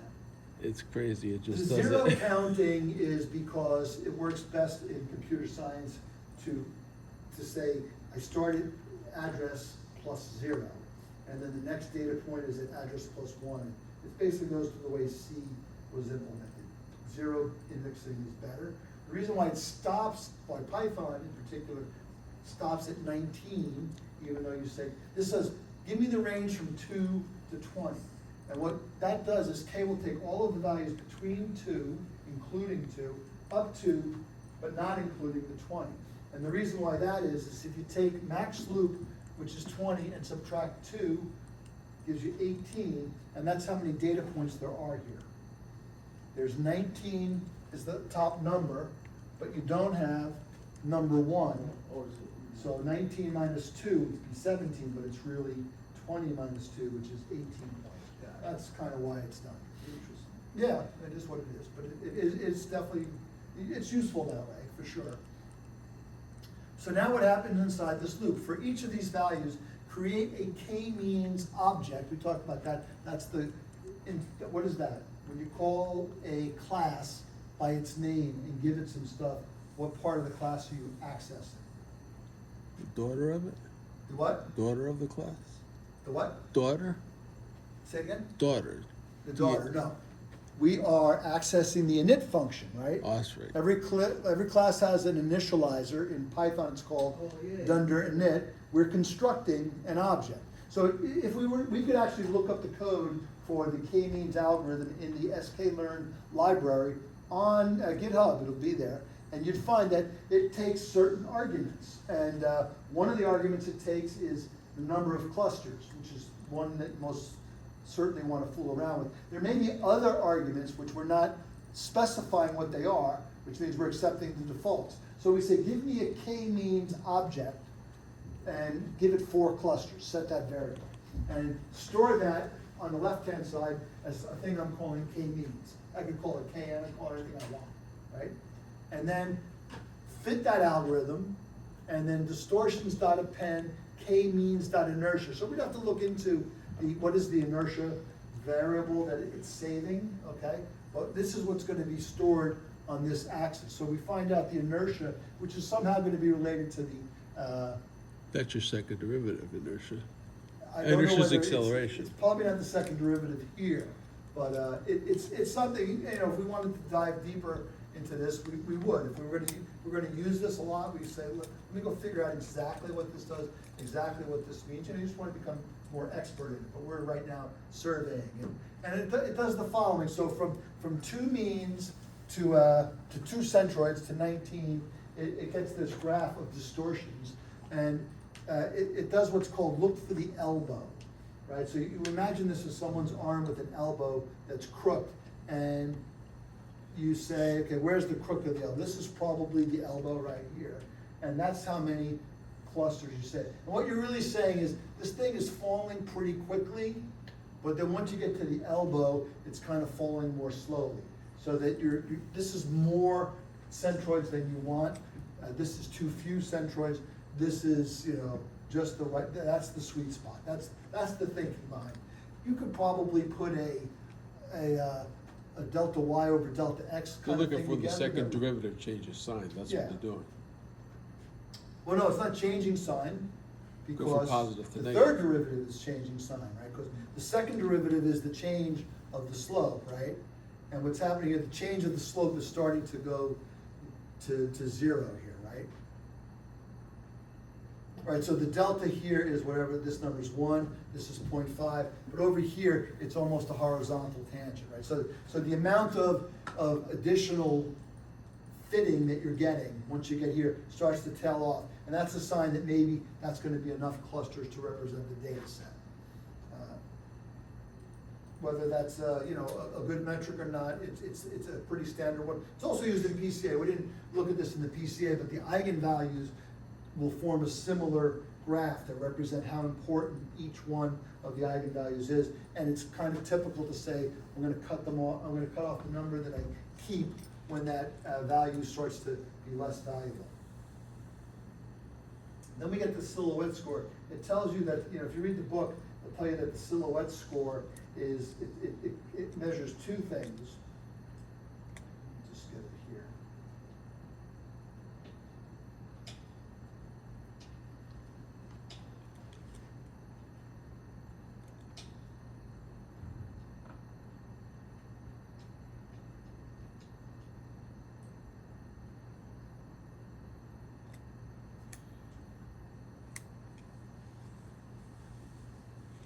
the silhouette score measures two different things, one of which is how close each data point is to the other elements of its cluster, and also how far it is from all the other clusters. And they get a silhouette score, which gives them a slightly different number. It's always gonna be between -1 and +1. And they look for the elbow here, and he kind of waves his hand and says, yeah, it's about right here too. And that's what we end up with. What's Okay? the value of this? I don't think I've ever heard of this. Yeah, let me, hold on a second. Oh, by the way, inertia is minimizing the within cluster variance. That's what inertia is. So what does that mean? Like We it's have- almost like an F score. Is it, you think? Well, F scores are in between versus the different groups. It is, right, it's within the group. Yeah. We want the cluster itself to be tight. We don't care about the other clusters. The silhouette score is more about measuring both proximity to your own cluster and dissimilarity to the alternative clusters. Interesting. Yeah.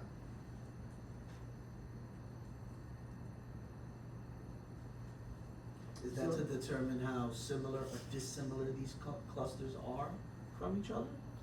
Yeah, what we would like is we would like in some sense all of the orange to be like each other. And we'd like them to be as different as possible from the blues. If the orange and the blues were like heavily overlapping, we say that's not good, because the oranges are not different from the blues. You can see, they do cluster it, there's a little bit of pollution where some of the blue bleeds into the orange and vice versa, Mhm. right? But if the blues were like totally overlapping with the oranges, we would feel that we've somehow missed out on something there. Our two centroids are too close to each other in some ways, and we might not want to keep, and that would be so if they were too close to each other, that might say, we've got too many clusters, right? If all of these blues were like shifted to like right here, we'd say, you know, these two clusters are so close because the blues and the orange are so similar, we might say that's I have too many clusters, and I'm gonna get a better dispersion among them if there's only 5 clusters, let's say. Okay, so that's what we get out of this, and it shows you the colors, nice chart, right? And then it also tells you, he does some additional talking, and he finds like, there are 6 clusters numbered 0 to 5 in the Python tradition, and this is how many stocks fall into each cluster. And it shows you that each cluster has a significant number of stocks. Cluster one, you know, and it makes sense, you know, it's not surprising that they don't have the same number, because you have these outliers, right? Which are, you know, they're gonna be away from the thing, but you're gonna wanna put a cluster that kind of gets up there and gets the other thing. Look, if we didn't have that one really interesting outlier, this green cluster would be kind of tight, right? And it would feel like a good cluster. But it's inevitable that there's gonna be some things that are really close to, first of all, you know, the stock market always has this big beta factor, right? Most stocks are closely correlated with the market, so there's no surprise that there's a lot of clustering around 0, 0. You know, average volatility and average, what does 0 volatility mean in the rescaling? It means that I'm about as volatile as the market on average. And what does 0 on the mean return means? I'm earning about the same return on the market. So it's not surprising that you get a lot of data like clustered in here in the middle, right? Okay? But you do get, it's an interesting picture, right? And now the strategy, which we're gonna come to now, is I'm gonna look at orange pairs and red pairs. So for orange pairs, orange looks like it's probably, it looks like it's the 4th biggest cluster. So orange is gonna have 1, 2, 3.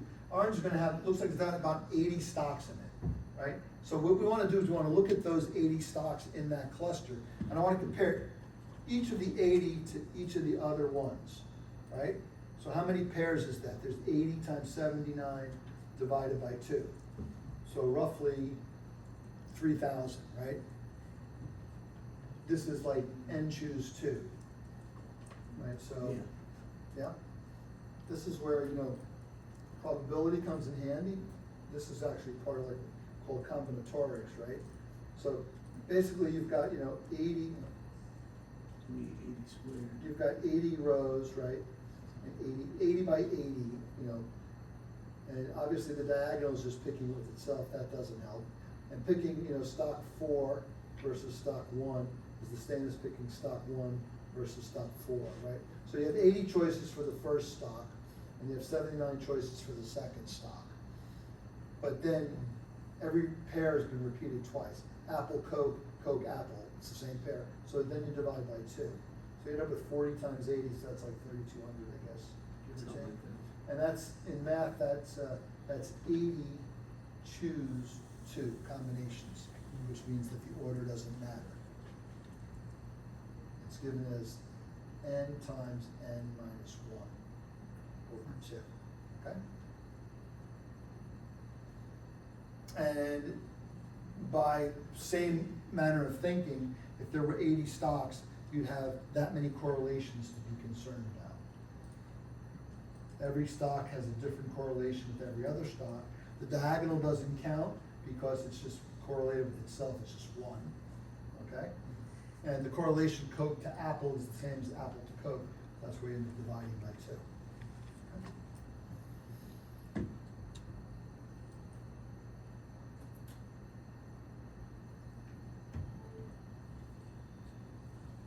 All right, next week we'll talk about this brief, not as much detail, the agglomerative clustering, an interesting technique which builds up these cool dendrograms. We'll talk about, how they're formed and how they might be useful for a form of stock analysis in this case, right? Are these all the clusters? There are, in this case, they do pair them into 1, 2, 3, Oh, I see, 4. 4. They come up with, looks like 5 clusters here, right? 4 clusters here, right? Yeah. And we'll talk about the theory of how the clustering is decided here, but that's next week's conversation. Wait, can you go back to that Yep. chart? Yep. I'm assuming that thing that looks like hair is our actual data points? No, the hair on the bottom are actually the names of the 500 stocks. Oh, gotcha. So each one of these things that touch the last row are a pair. Basically, the way the agglomerative clustering works is every stock starts out as its own cluster, and then you find the 2 that are closest to each other, and you form a cluster. And then you find the 2 that are, you have a measure between the 2 that are in the first cluster and all the other stocks, or all the other stocks against each other. Whatever number's the smallest, that becomes the next cluster. And eventually they end up, in the end, they become one big cluster. But I don't want to talk about that this week yet. They end up with this pattern here, which, as you said, 1, 2, 3, this only has 4 clusters, okay? Similar type of clustering. It doesn't look that different from what we had with the 6, which will be like, I wonder, is it a good idea? And there's another algorithm called affinity propagation. But then, where this really gets interesting, is so that visualizing the return within a cluster.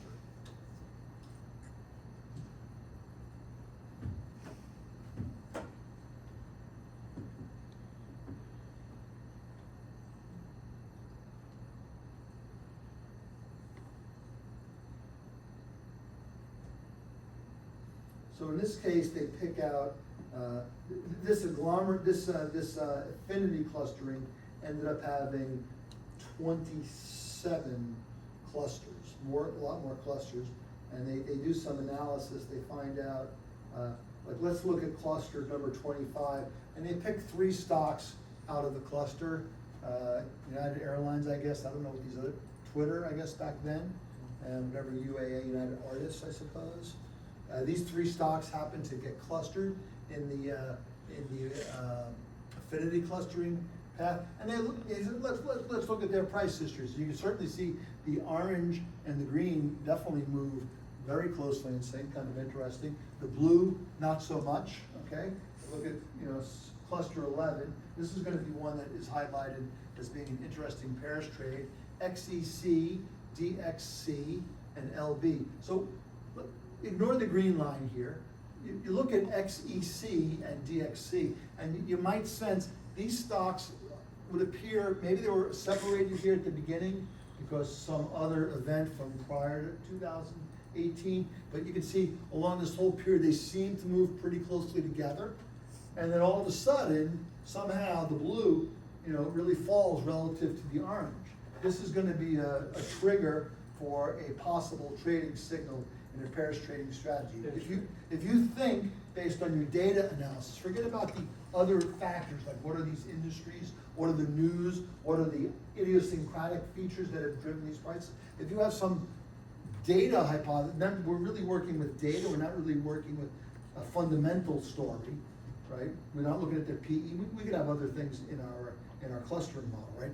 But if we just say, I think these should move together, and this happens, this would be a signal, I'm gonna try to buy this stock and sell the orange one against it in equal cash weighted amounts and see how it performs. And we'll do that in this week's homework assignment, which I'll give you 2 weeks for, certainly. Okay. And then, so that's gonna be DXC and XCC. I don't even remember what those stocks are. Cluster 16 looks very interesting, right? I guess he looked at all these clusters. He picked a couple of stocks out of the cluster. These, look, red, blue, orange certainly do seem to move very closely together. And the blue sort of deviates down. Again, this is maybe a signal. Green, wasn't really, green looks like it was kind of overperforming relative to these other people. Now, we're reading a vision into this data which maybe isn't there. You have to always check your reality, but it does seem like over this period here, they're traveling very nicely together. Blue had this great rally, but look at that, the cluster, it pulls back into its cluster, so selling blue at the top might have been very nice, buying one of the others against it to maintain the beta neutrality, right, market neutrality. And then the blue's falling off again, maybe this is a sign that the blue is a purchase, okay? And so, so Perry goes into a discussion here of what's called co-integration analysis, which was something done by a man named Granger at University of California, San Diego in the 90s, I think, maybe the 80s. He and a man named Robert Engel from New York University, who had done a lot of volatility modeling using GARCH, which is a statistical method of trying to forecast.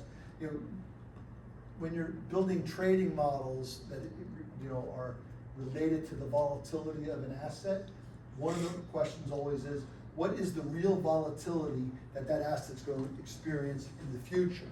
Right? Nobody can see the future. So what they do is they develop techniques looking at the past to kind of understand, can I predict future volatility based on past volatility? Engel did what's called GARCH modeling. Granger did something different called co-integration modeling, and they were awarded the Nobel Prize in Economics in, I think it was 2001, for their different work, but in a related topic. Co-integration basically says that although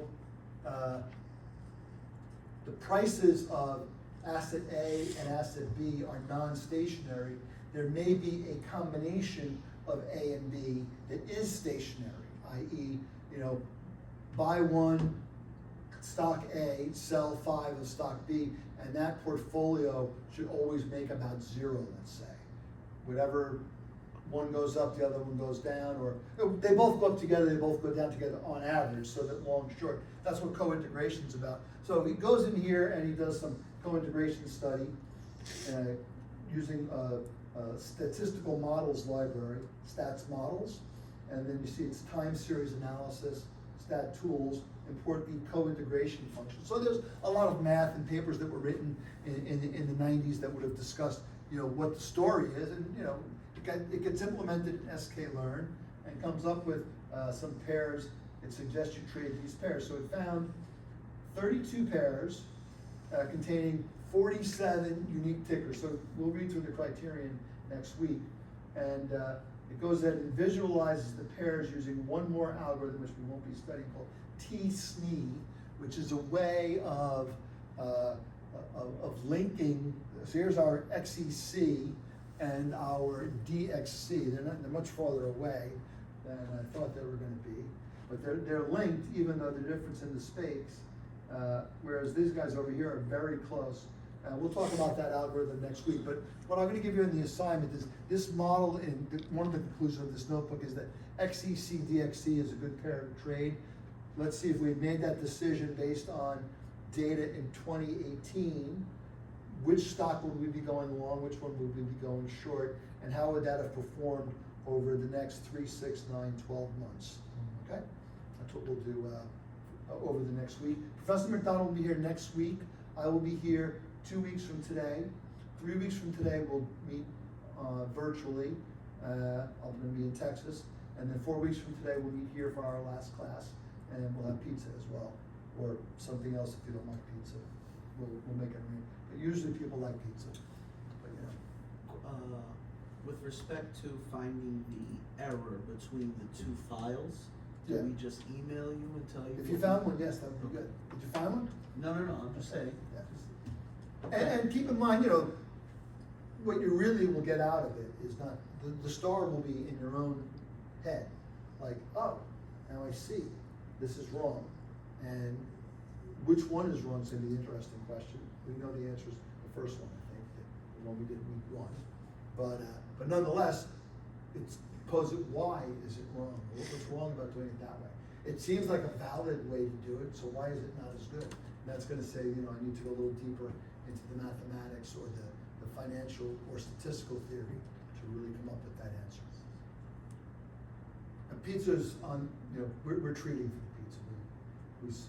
Professor McDonald and I buy the pizza and the drinks. Okay, I'll send out a request for your preferred type of food and drink before we get there. Okay, that's it for this week. Okay, good. Did the Mets score? More important? I don't know. So, can you explain again why is there a big distance between XEC and DXC? Like Yes. the distance represents what exactly again? Well, we'll have to read up on what the t-SNE is, but it's not a purely distance function. Why they show up even though they show up in different places on the graph, That's how they they move. have the same color. So this Right. is a Same question. yeah. Yeah. No, I'm assuming because like the yellow ones, for example, they all point back to ALB. That's a centroid for that cluster. Wouldn't that be? Yeah, the this case? is not exactly that. We'll have to do some more thinking about. It does say plot centroids. We'll have to look into why that is. Okay. That'll be, maybe do that this week with reading the book, okay? Sure. Sounds good. Or you may need, the book itself may not discuss the theory in broad detail. You may need to ask Gemini, what is t-SNE? Tell me what it is and how it works, Okay. okay? Sounds good. Yeah. Mets are losing. Okay. I will I'll send out links to I'll get the Kaltura page. Yeah, it's not linked off the It's main. not. No, you're gonna have to send out That's the email. undoubtedly on me. But you can make it so is linked off of the. Yeah, you know, last semester I tried, I downloaded the videos, uploaded from Husky, and Oh, the horrible resolution. I too. absorbed, what? The horrible resolution what they put on the server. Oh, on the Kaltura? Yeah. Yeah, It's and, useless. well, when I did that, it consumed all of the Husky allocation memory that I had. That's And probably I why it's so reached out small, to- It was horrible. like 5 gigabytes or so. So I reached out to them and said, could I have more memory? And they're like, maybe not. So what we do with Kaltura is Kaltura is its own little hosting service. We provide links to Kaltura, so I will figure that part out. And those files, are you're saying, those videos are like 5 to 6 gigs long? Well, this was like probably 7 or 8 weeks of last class. It wasn't just one, each one. Yeah. But 5 gigs was all I was on. You know what we ran into PCA with this week? Where? Black Litterman, Yeah. You're doing that in equity class. Professor Buchel's class? Yep. Calamago? I was talking to a student before about Black Ribbon, yeah. We into something I never heard of before, a Hilbert space. Hilbert space is inner product space, infinite dimensional. Well, us non-math majors never heard of that. And That's interesting. Black is Fisher Black. Yep. of the Black We Scholes knew that. model, who died before he could win the prize. I know Black Scholes, I don't know Black Litterman, whatever. So Black, Litterman was a colleague of his at Goldman's. Litterman's still alive. They created a portfolio selection algorithm, Black Litterman's called. Okay. That suggests how to pick stocks. It's about stock picking essentially, right? Yep. Portfolio management, right? Yeah, it's a weighting system other than CAPM. It's supposed because the minimization tends to overestimate what the returns will be, and it compresses the stocks that you really want, and these other things like the IER and this Black Litterman supposedly use more stocks, and they don't overestimate the return. Yeah, There it's was a pretty lot of famous theory. algorithm. I'll have to look at this, I've never heard. So that's what we've been doing for the past couple of weeks in the equity If you were class. going to become an analyst in a stock company, it would be on your list of things to kind of get your hands around. I deviated from the analyst route. Yeah, no, I understand that. I'm I'm an not going to be allocator. picking stocks either.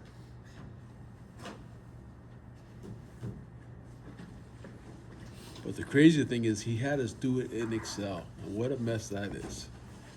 Excel is not made for doing that kind of stuff. Yeah, not on 500 stocks, right?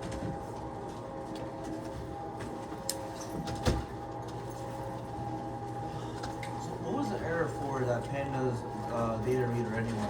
How The did you one fix I it? I didn't figure it out on this week's, the one I was building on the fly. I did Okay. figure it out on the one I did last night. So. Is it even used? I don't think it's used, right, in the code? That's a very good point. I didn't look at that.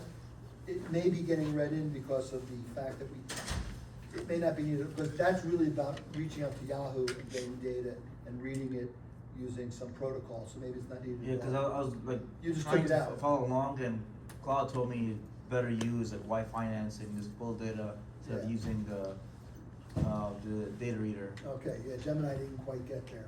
So It did suggest I pull my finance it in, it did not say what I should do. okay. And the data reader error did not go away in today's creation, although, like I said, it was working.